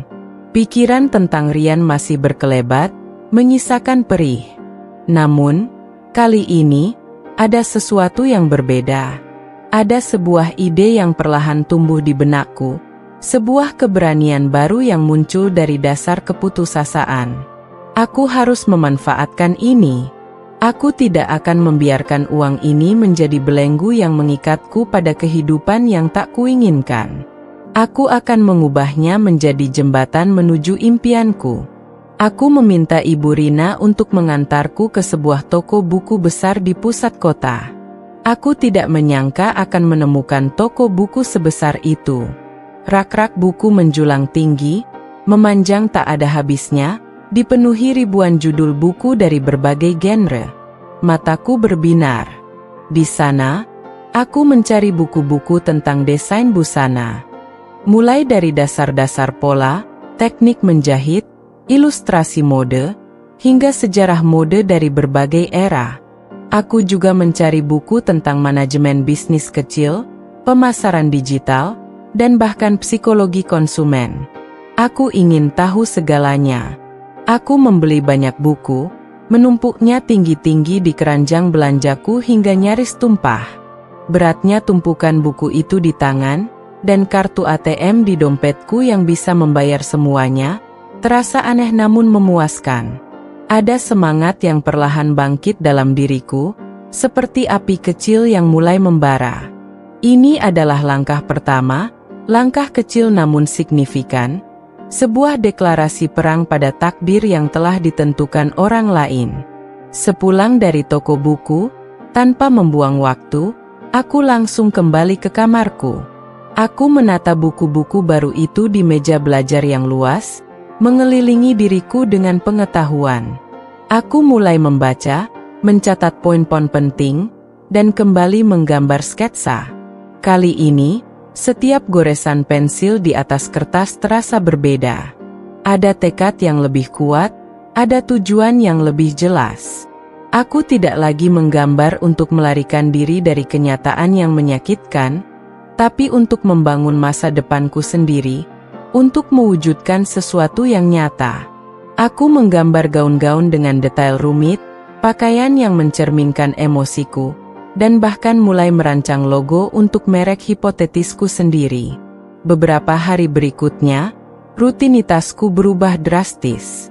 Aku menghabiskan pagi dengan membaca dan belajar, memperdalam pengetahuanku tentang dunia mode yang begitu luas. Aku belajar tentang kain, warna, tekstur, dan bagaimana setiap elemen dapat menyampaikan pesan. Siang hari, aku kadang berjalan-jalan di sekitar kompleks perumahan, mengamati arsitektur rumah-rumah mewah yang beragam, mencari inspirasi dari bentuk, warna, dan material bangunan. Setiap detail kecil menjadi sumber ide. Aku juga seringkali menghabiskan waktu di taman belakang rumah, duduk di tepi kolam renang, sketsa di tangan, membiarkan imajinasiku terbang bebas. Pak Broto kadang pulang siang atau sore, dan ia selalu bertanya tentang kegiatanku, namun dengan nada yang santai. Bagaimana harimu, Sekar? Sudah baca buku apa hari ini? Atau, sudah ada sketsa baru? Aku menjawab jujur bahwa aku sedang belajar dan merancang. Ia hanya tersenyum dan mengangguk, Tanpa komentar yang menghakimi, tanpa tuntutan untuk melakukan pekerjaan rumah tangga, atau bahkan sekadar basa-basi yang berlebihan. Ia terlihat puas dengan aktivitasku, seolah aku sedang menjalankan tugas penting. Interaksi kami sangat minimal, namun aku mulai merasakan adanya lapisan pengertian yang tipis di antara kami, meskipun tidak terucapkan. Meskipun aku mulai fokus pada impianku dan menemukan semangat baru, bayangan Rian masih sering muncul. Terkadang, saat sedang asyik menggambar, aku berhenti, menatap kosong ke kejauhan, memikirkan apa yang sedang ia lakukan, bagaimana perasaannya setelah perpisahan kami. Rasa bersalah karena meninggalkannya masih menghantui, sebuah beban yang kubawa dalam kesendirian. Namun, aku tahu aku tidak bisa terus-menerus terpuruk dalam kesedihan. Aku harus maju, untuk diriku sendiri, untuk membuktikan bahwa aku tidak menyerah pada hidup. Dan mungkin, suatu hari nanti, aku bisa membuktikan padanya bahwa keputusanku, meskipun menyakitkan dan memilukan, bukanlah tanpa alasan. Aku juga mulai mengambil langkah lebih jauh. Dengan bermodalkan keberanian dan akses internet, aku mulai menghubungi beberapa kenalan lama yang bergelut di bidang yang sama, mencari informasi tentang kursus menjahit profesional yang bisa mengubah sketsaku menjadi pakaian nyata.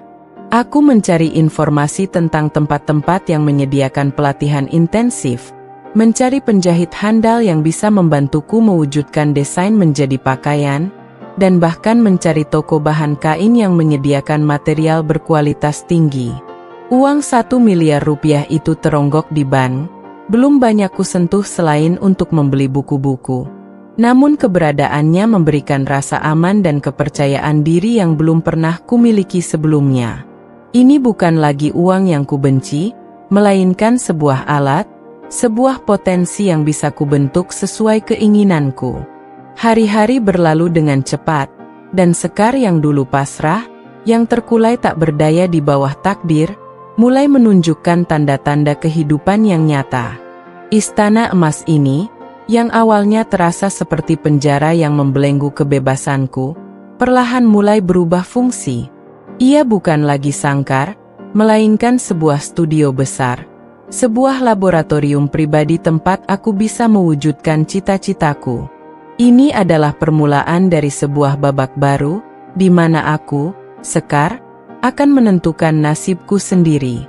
Beberapa minggu berlalu dengan cepat, seolah waktu memang berpihak padaku yang sedang menikmati kebebasan semu ini. Rutinitas baruku terasa menyenangkan, bahkan bisa dibilang sangat produktif.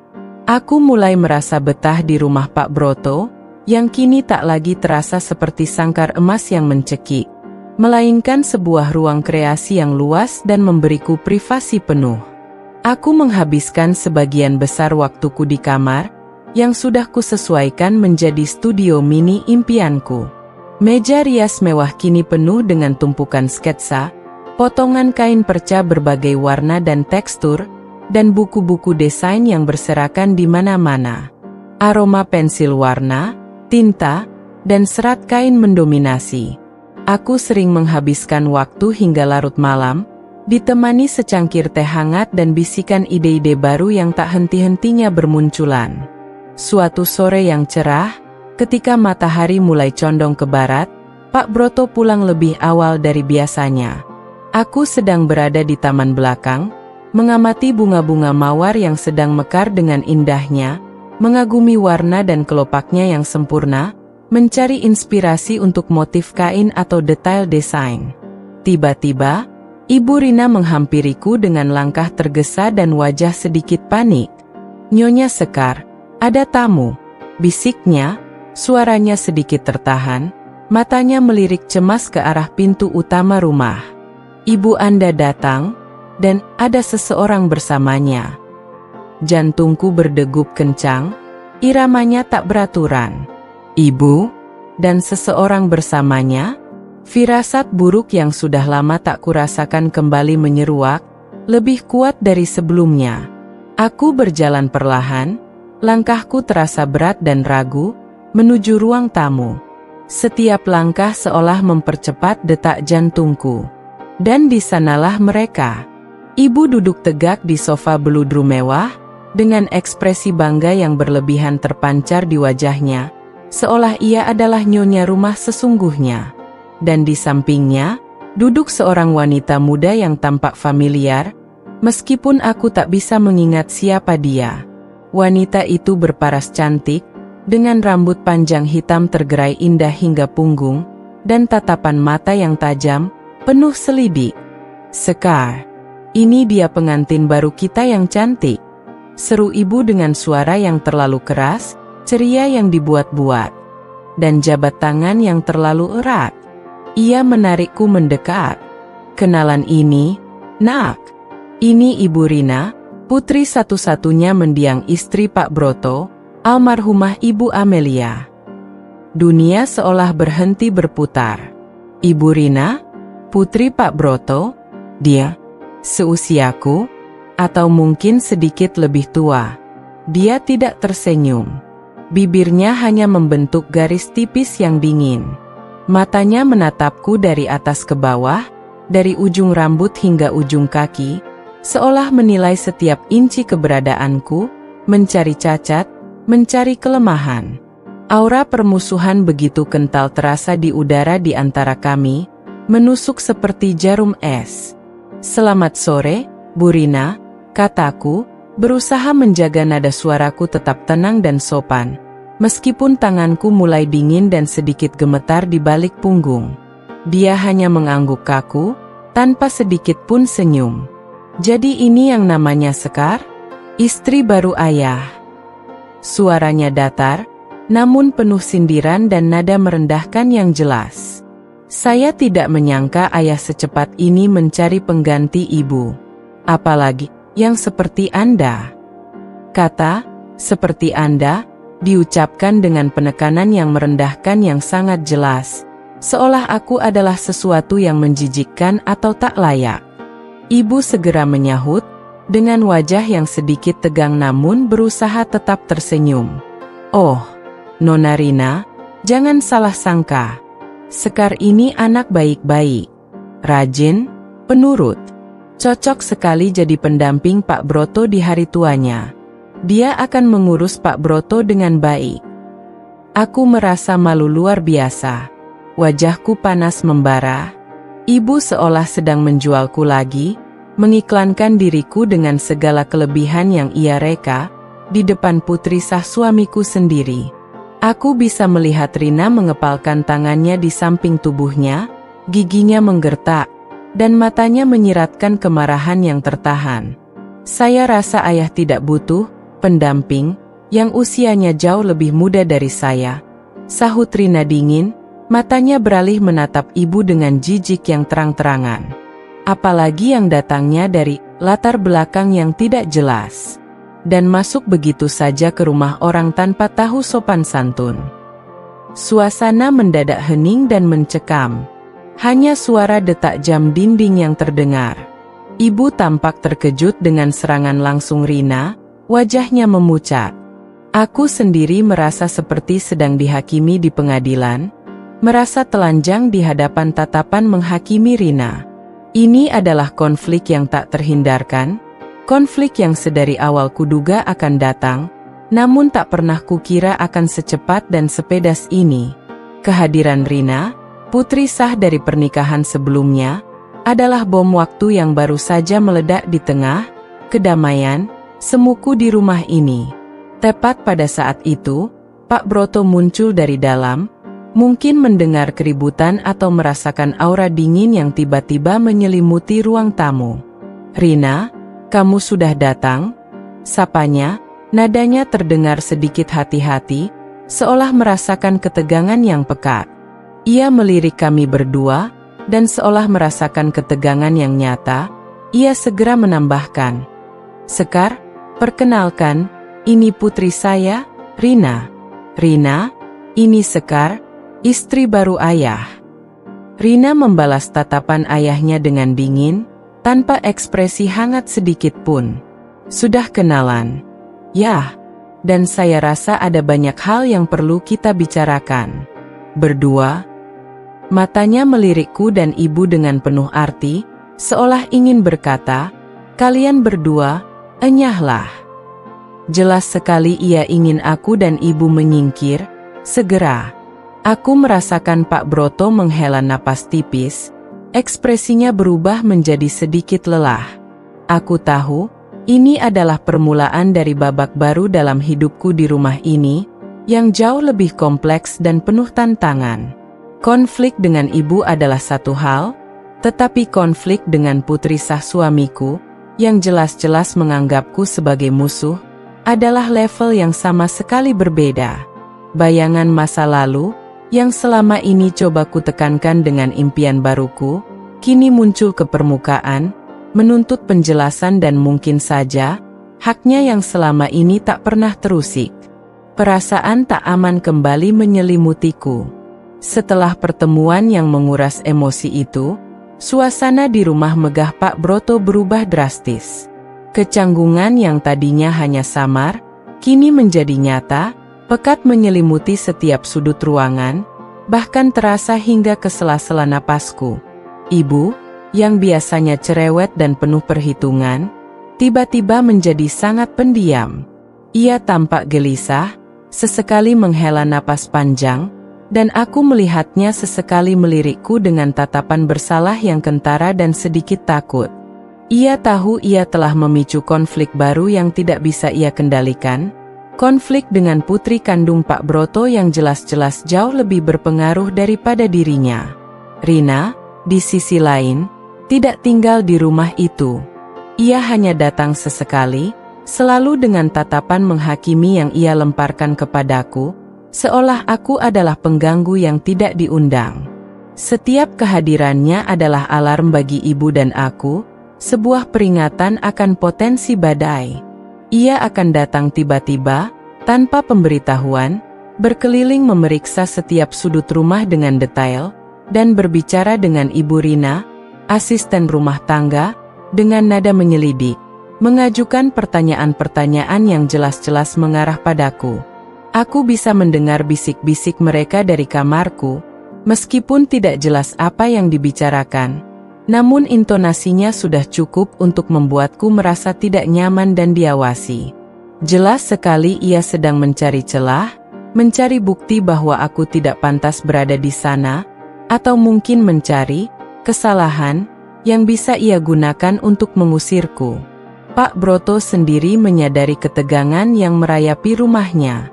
Ia tampak semakin lelah dan murung setiap kali Rina datang.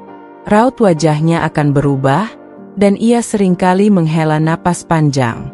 Ia mencoba menjadi penengah, kadang mengajakku dan Rina bicara di waktu yang bersamaan, namun Rina selalu menemukan cara untuk menghindariku, atau melontarkan sindiran halus yang hanya bisa kupahami. Semoga saja calon desainer kita tidak terlalu sibuk sampai melupakan etika, misalnya, dengan nada manis namun menusuk. Pak Broto akan menghela napas panjang lagi, dan aku tahu ia tidak ingin memperpanjang konflik. Ia memilih untuk tetap diam dan membiarkan aku dan Rina menjalani perang dingin, kami sendiri, seolah itu adalah masalah yang harus diselesaikan antara kami berdua. Aku mencoba bersikap seperti biasa, fokus pada buku-buku dan sketsa-sketsa desainku. Aku tidak ingin memberikan Rina alasan, sekecil apapun, untuk menyerangku lebih jauh.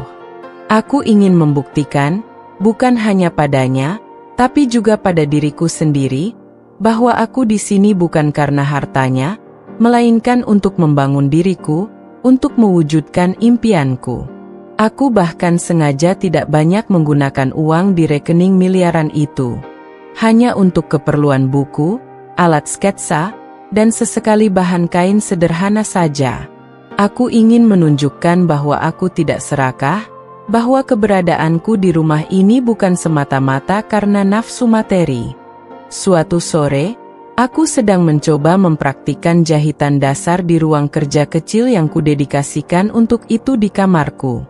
Suara mesin jahit manual yang kudapat dari toko barang bekas berderu pelan, mengiringi fokusku. Tiba-tiba, sebuah suara ketukan pelan namun mantap mengagetkanku.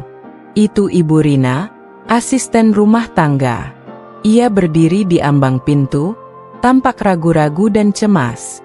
"Nyonya Sekar, maaf mengganggu," bisiknya, suaranya penuh rasa tidak enak. "Nona Rina datang lagi. Dan beliau meminta Bapak agar Ibu Anda pulang dulu. Sekarang juga." Nada suaranya syarat akan kekhawatiran. Katanya dia ingin bicara empat mata dengan Bapak, tanpa ada orang lain di sini. "Ini masalah penting," katanya. Jantungku mencelos. Tangan yang tadi memegang jarum menjahit kini terasa dingin dan gemetar. Jadi, Rina akhirnya melancarkan serangan frontal. Aku tahu ini akan terjadi. Ia ingin menyingkirkan ibu, lalu mungkin aku juga, atau setidaknya membuat posisiku semakin tidak nyaman. Ibu sudah menjadi duri dalam daging bagi Rina, mengingat betapa terbuka dan matrenya ibu selama ini, dan bagaimana ia terang-terangan menunjukkan ketertarikan pada harta Pak Broto. Aku menghela napas, menatap Ibu Rina, mataku mencari pengertian. "Baiklah, Ibu Rina," kataku, berusaha setenang mungkin, meskipun di dalam hatiku badai sedang bergejolak. "Tolong sampaikan pada Ibu, dan tolong minta Pak Broto untuk bersabar. Apapun yang terjadi, saya akan baik-baik saja. Aku tahu ini adalah momen krusial. Konflik ini tidak bisa lagi dihindari. Ini adalah puncak dari perang dingin yang tak terucap." Senyapnya rumah ini kini terasa seperti persiapan badai besar yang akan datang, sebuah guntur yang menunggu untuk menggelegar. Aku mendengar suara ibu yang akhirnya pamit pulang dengan nada sedikit kecewa dan suara langkah kaki yang tergesa. Setelah itu, hanya ada keheningan. Keheningan yang lebih pekat dari biasanya. Aku tahu Rina dan Pak Broto sedang berbicara di ruang kerja Pak Broto. Aku tidak bisa mendengar apa yang mereka bicarakan, tapi aku bisa membayangkan intensitas percakapan mereka, mungkin diwarnai argumen sengit dari pihak Rina. Ini adalah saat penentuan. Apakah Pak Broto akan tetap berdiri di sisiku, menjaga janjinya, ataukah ia akan tunduk pada tekanan putrinya yang selama ini mungkin sudah terbiasa dengan kemewahan dan warisan? Aku hanya bisa menunggu, dalam senyapnya rumah yang terasa semakin mencekam, seperti penantian seorang terdakwa. Waktu seolah berhenti berputar, melayang lambat di dalam rumah megah yang terasa begitu senyap. Aku duduk terpaku di kamarku, sketsa-sketsa desain yang belum selesai berserakan di atas meja, namun tak sanggup lagi fokus. Setiap detak jantungku berpacu dengan kencang, seiring dengan menit-menit yang berlalu, menunggu hasil percakapan yang penuh misteri antara Pak Broto dan putrinya, Rina. Keheningan di rumah itu terasa lebih menakutkan dari suara teriakan apapun, sebuah keheningan yang syarat akan ketegangan dan ketidakpastian. Aku mencoba membaca, mencoba menggambar, mencoba mencari pelarian, tapi tanganku gemetar, dan pikiranku terus-menerus berputar pada berbagai skenario terburuk. Diusir dari rumah ini, atau dipaksa kembali pada kehidupan lamaku yang penuh paksaan dari ibu. Hampir 2 jam berlalu, dan tak ada tanda-tanda Rina akan pergi. Rasa cemas mencekikku, seolah ada tangan tak terlihat yang meremas paru-paruku. Aku tidak tahan lagi. Aku memutuskan untuk keluar kamar, sekadar untuk mengambil minum di dapur, mencari alasan untuk bergerak. Langkahku perlahan, mengendap-endap, berharap tidak berpapasan dengan siapapun, ingin tetap tak terlihat. Namun, saat aku melewati ruang kerja Pak Broto, pintunya sedikit terbuka, menyisakan celah kecil. Dari celah itu, aku bisa mendengar suara mereka, tidak lagi marah seperti saat Rina baru datang, tapi lebih seperti percakapan yang penuh kesedihan dan penyesalan. Ayah tahu Rina berat menerima ini, sangat berat. Suara Pak Broto terdengar pelan, syarat akan beban yang berat dan kepasrahan. Tapi ayah tidak punya pilihan lain. Kamu tahu kondisi ayah. Suara Rina terdengar tercekat, diselingi isakan samar. Tapi ya, setelah ibu meninggal, ayah bilang ayah tidak akan menikah lagi. Ayah bilang ayah hanya akan hidup untuk kami, anak-anak ayah. Dan Sekar, dia jauh lebih muda dari Rina. Ini tidak benar, yah. Ini tidak adil untuk ibu. Pak Broto menghela napas panjang, sebuah desahan berat yang syarat akan kepedihan. Rina, dengarkan ayah. Ayah tidak menikahi Sekar karena cinta, ayah menikahi dia karena suatu kebutuhan. Ayah tahu ini egois, sangat egois. Tapi ada banyak hal yang tidak bisa kamu pahami. Dan soal usia, ya, ayah tahu itu aneh. Sangat aneh. Tapi justru itu yang ayah butuhkan. Kebutuhan? Apa maksudnya? Hatiku bergemuruh kencang, memukul-mukul dadaku. Aku berdiri mematung di luar pintu, mencuri dengar setiap kata, merasa bersalah karena menguping, namun tak bisa menahan diri. Sebuah firasat buruk mulai menghampiriku, firasat yang lebih dingin dari sebelumnya. Ayah sakit, Rina, kata Pak Broto, suaranya kini terdengar lebih jelas, namun juga lebih lemah dan bergetar, seolah ia sedang menahan rasa sakit fisik yang dalam. Sakit ayah ini, parah, nak. Dokter bilang waktu ayah tidak banyak. Mungkin hanya beberapa bulan lagi. Duniaku runtuh seketika. Napas seolah tercekat di tenggorokan, paru-paruku terasa kosong. Pak Broto sakit, dan waktu beliau tidak banyak?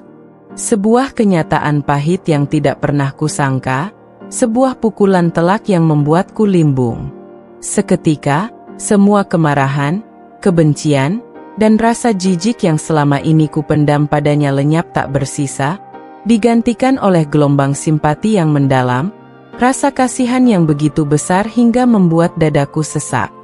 Jadi ini alasan dibalik mata lelahnya, dibalik tatapan kesepian yang dulu sempat kurasakan, dibalik janji kebebasan yang ia berikan?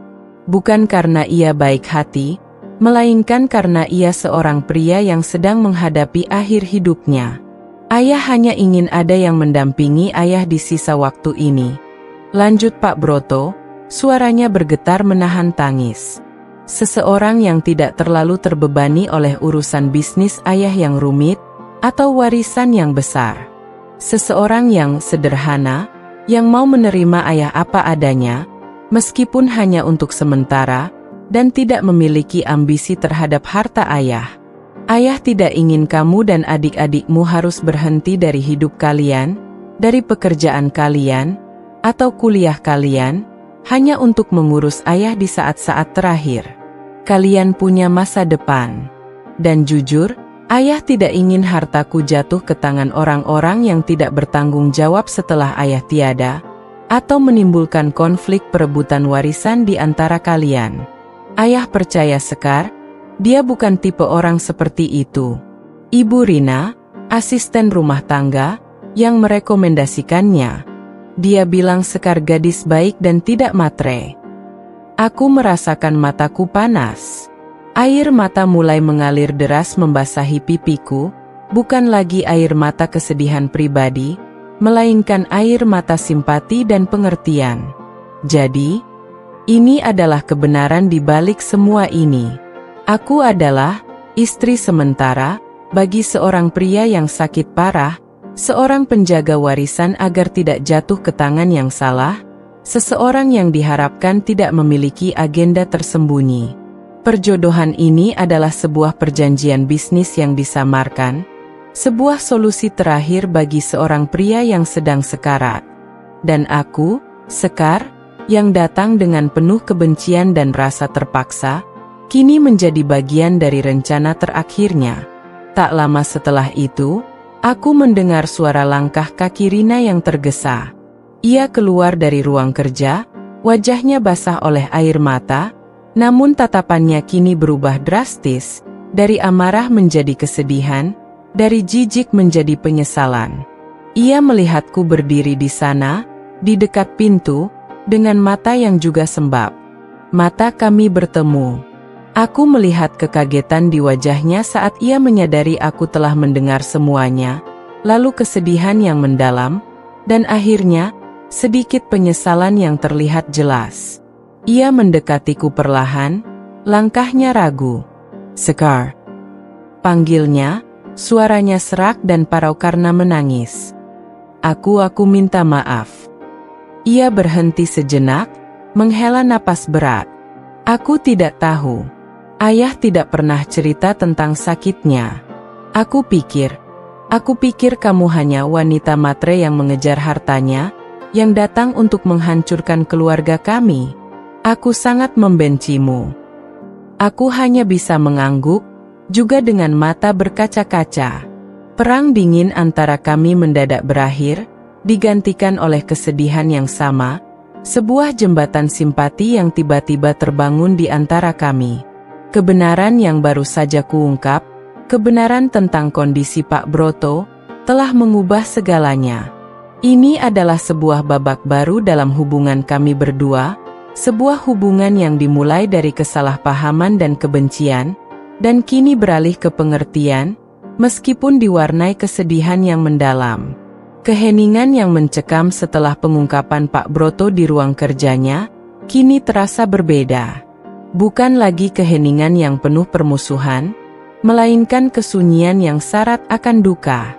Rina, dengan wajah sembab dan mata merah, berdiri di hadapanku. Permintaan maafnya, meskipun terbata-bata, terasa tulus. Aku melihat kekalutan yang luar biasa di matanya. Bagaimana mungkin aku marah pada seseorang yang baru saja mengetahui bahwa ayahnya sekarat? Apalagi setelah ia menyadari kesalahannya padaku? "Aku benar-benar minta maaf, Sekar," ulang Rina, suaranya kini lebih pelan, penuh penyesalan. Aku tidak tahu. Aku pikir ayah tiba-tiba gila dan menikahimu karena nafsu.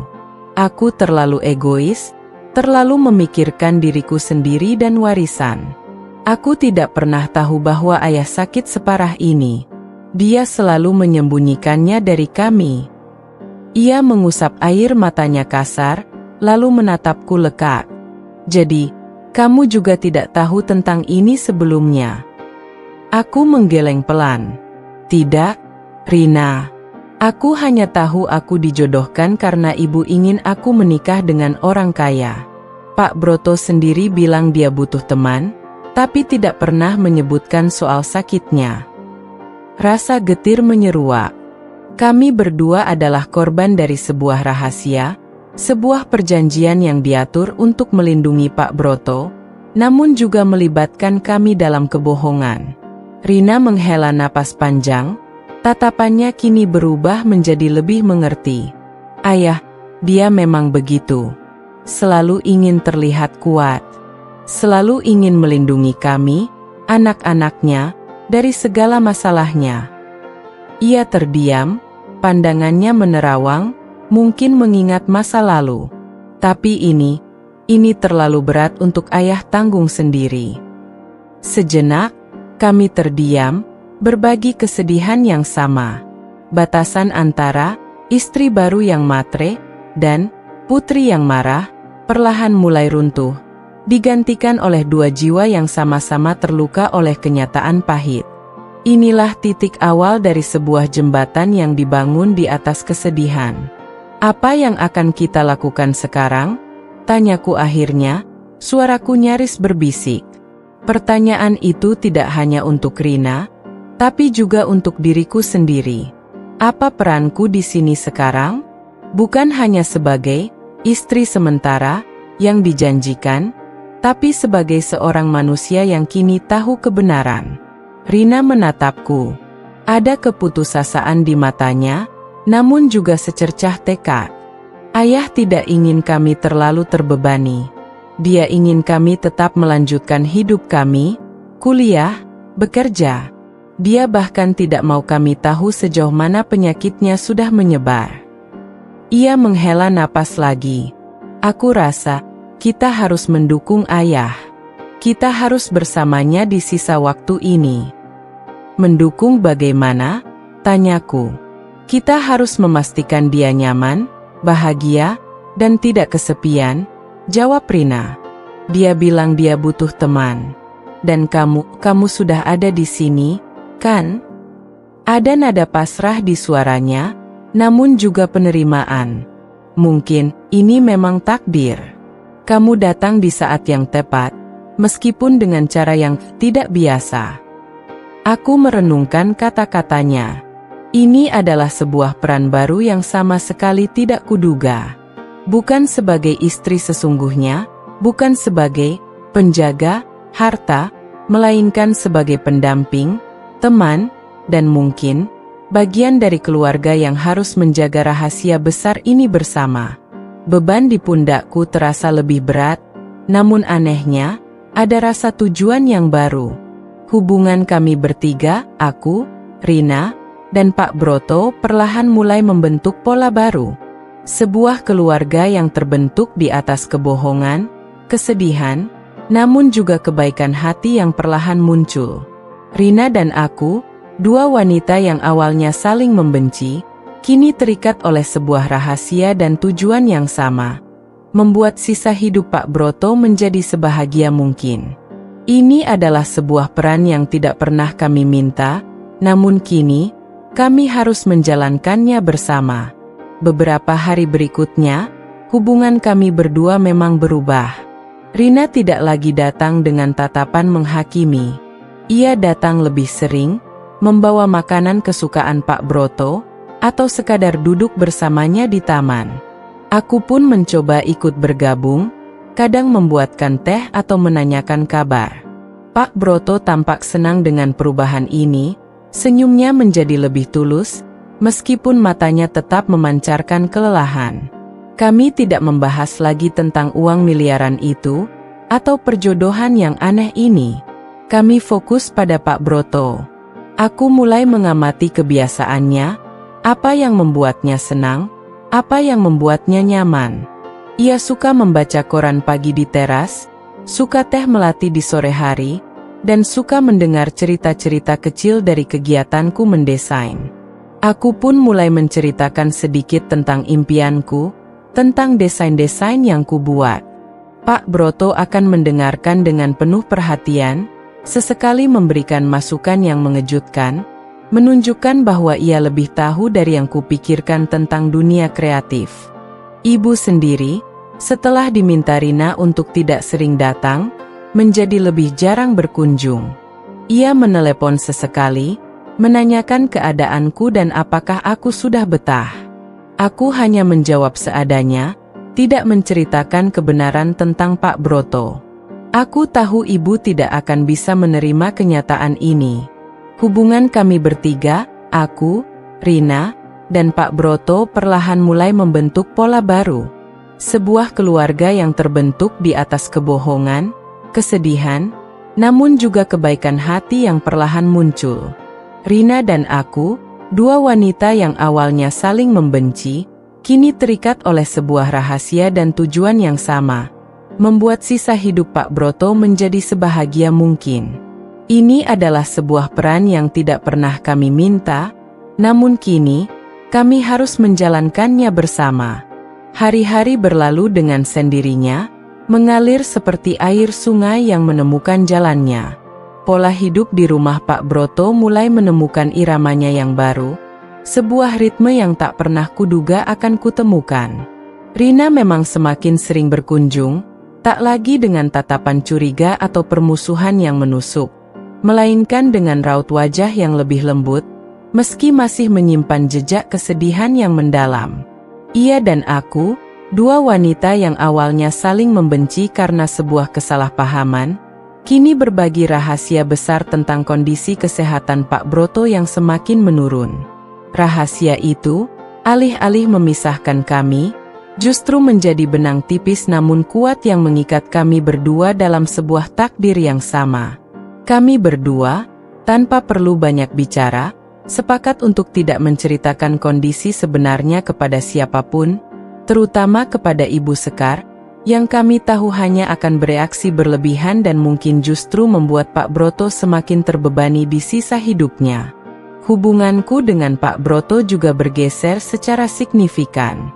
Tidak ada lagi ketakutan atau kecanggungan yang mencekik. Ia tetap memberiku ruang, menghormati privasiku, namun kini ada komunikasi yang lebih terbuka dan mendalam di antara kami. Aku mulai melihatnya bukan hanya sebagai suami yang tak kuinginkan atau juragan tua yang sekarat, melainkan sebagai seorang individu dengan kisah hidupnya sendiri, dengan masa lalu, impian, dan penyesalan yang tak terungkap. Aku sering duduk bersamanya di teras belakang yang menghadap taman, menemaninya membaca koran pagi atau hanya menikmati teh sore sambil mendengarkan kicauan burung. Suatu pagi yang cerah, Pak Broto memintaku menemaninya ke ruang kerjanya. Ruangan itu besar, dengan jendela-jendela tinggi yang membiarkan cahaya matahari masuk. Dindingnya dipenuhi rak buku tinggi yang menjulang hingga ke langit-langit, dipenuhi buku-buku tebal yang tertata rapi, kebanyakan tentang hukum, ekonomi, dan sejarah. Aroma kertas tua dan kulit buku yang khas mengisi ruangan. Di dinding, tergantung beberapa foto lama yang sudah sedikit menguning. Mataku terpaku pada salah satu foto. Seorang wanita muda berparas ayu dengan senyum lembut, mengenakan kebaya klasik yang anggun, berpose bersama seorang gadis kecil di pangkuannya. Dialah mendiang istri Pak Broto, dan gadis kecil itu pastilah Rina. Itu Ibu Amelia, kata Pak Broto, suaranya pelan dan bergetar, seolah ia membaca pikiranku yang sedang mengagumi foto itu. Istri saya. Dan Rina kecil ada di sampingnya, dulu dia sangat lucu. Aku mengangguk, hatiku merasakan sedikit kehangatan. Beliau cantik sekali, Pak. Dan Rina juga sudah cantik dari kecil. Pak Broto tersenyum tipis, sorot matanya menerawang jauh, seolah kembali ke masa lalu yang penuh kenangan. Dia wanita yang luar biasa, sangat kuat, berpendidikan tinggi, lulusan universitas luar negeri, dan sangat mencintai keluarga. Dia adalah pilar rumah ini. Ia terdiam sejenak, menghela napas panjang. Kamu tahu, Sekar, Ibu Amelia dulu juga sangat menyukai seni. Dia sering menggambar sketsa batik, merancang motif-motif yang unik, bahkan pernah merancang beberapa kebaya sendiri untuk acara-acara khusus. Dia punya jiwa seni yang tinggi. Hatiku tergerak mendengar itu. Aku tidak menyangka ada kesamaan ini, sebuah jembatan tak terduga antara aku dan mendiang istri suamiku. Benarkah, Pak? Saya tidak tahu. Iya, jawabnya, mengangguk. Makanya, saat Ibu Rina, asisten rumah tangga, bercerita tentang kamu yang suka mendesain, yang sering menggambar sketsa, saya jadi teringat padanya. Saya pikir, mungkin ini cara Tuhan, Sekar. Ia menatapku, matanya kini dipenuhi kesedihan yang mendalam, sebuah kesedihan yang tak bisa disembunyikan lagi. Setelah dia tiada, rumah ini terasa hampa, Sekar. Kosong. Rina dan adik-adiknya punya kesibukan masing-masing, dengan pekerjaan dan keluarga mereka sendiri. Saya merasa sangat kesepian. Terkadang saya hanya duduk sendiri di sini, mengenang masa lalu. Saya butuh seseorang yang bisa saya ajak bicara tentang hal-hal di luar bisnis, yang bisa mengisi kesunyian rumah ini dengan kehidupan, dengan suara tawa. Perkataan Pak Broto menyentuhku hingga ke relung hati yang paling dalam. Ia tidak mencari pengganti istrinya, ia tidak mencari seorang wanita untuk memuaskan nafsunya, melainkan mencari teman, mencari kehidupan dalam kesendiriannya yang panjang. Kisahnya membuka mataku lebar-lebar. Uang miliaran itu, rumah megah ini, bukan lagi belenggu yang memenjarakanku melainkan sebuah kesempatan yang diberikan oleh takdir yang begitu rumit dan misterius. Aku menyadari, ia bukan hanya seorang juragan kaya yang menikahiku karena paksaan ibu, melainkan seorang pria tua yang kesepian, yang sedang menghadapi akhir hidupnya, mencari sedikit cahaya dan kehangatan di sisa waktu yang ia miliki. Sejak saat itu, aku memutuskan untuk lebih aktif dalam peranku. Selain terus belajar desain dengan tekun, aku mulai mengambil inisiatif kecil yang sebelumnya tidak kulakukan. Aku mulai menyiapkan teh melati di sore hari, menemaninya membaca koran, atau sekadar bercerita tentang perkembangan sketsaku, tentang ide-ide desain yang baru saja muncul di kepalaku. Pak Broto akan mendengarkan dengan antusias, sesekali memberikan masukan yang mengejutkan, menunjukkan bahwa ia lebih tahu dari yang kupikirkan tentang dunia kreatif. Terkadang, aku bahkan memintanya bercerita tentang masa mudanya, tentang bagaimana ia membangun bisnisnya dari nol, tentang perjuangan hidupnya dengan Ibu Amelia. Ia bercerita dengan detail, matanya berbinar, seolah kembali ke masa lalu yang penuh warna. Melalui cerita-ceritanya, aku mulai melihat jejak kehidupan Pak Broto yang tak terduga. Ia dulunya adalah seorang pemuda sederhana yang berjuang keras, bukan pewaris kaya raya. Kekayaannya didapat dari keringat dan kerja keras, dari jatuh bangun menghadapi penipuan, persaingan ketat, dan bahkan kehilangan besar. Kisah-kisah itu memberiku perspektif baru tentang kehidupan. Hidup ini memang penuh perjuangan, dan setiap orang, sekaya apapun, memiliki beban dan kisahnya sendiri. Sebuah gunung es yang hanya terlihat puncaknya. Satu sore, saat aku sedang asyik menggambar di taman belakang, sketsa gaun dengan motif bunga mawar yang baru saja kulihat, Pak Broto datang menghampiri. Ia tidak mengatakan apa-apa, hanya duduk di kursi taman di sampingku, mengamati sketsaku dengan seksama. Setelah beberapa saat hening, ia berujar, "Cantik, Sekar. Kamu memang punya bakat. Garismu bersih, dan idemu segar. Kamu mengingatkan saya pada mendiang istri saya." Pujian itu terasa berbeda dari pujian-pujian kosong yang biasa kudengar dari ibu. Ada ketulusan yang mendalam di dalamnya, sebuah pengakuan yang membuatku tersenyum. Senyuman itu bukan lagi senyum yang dipaksakan, bukan lagi senyum yang dingin, melainkan senyum yang tulus, sebuah kebahagiaan sederhana yang perlahan tumbuh di tengah kemewahan dan rahasia besar yang kami jaga. Aku tidak lagi merasa sebagai tahanan di istana emas ini, melainkan seseorang yang memiliki tujuan, dan sebuah peran yang, meski tak terduga, kini mulai kuterima dengan lapang dada dan penuh pengertian.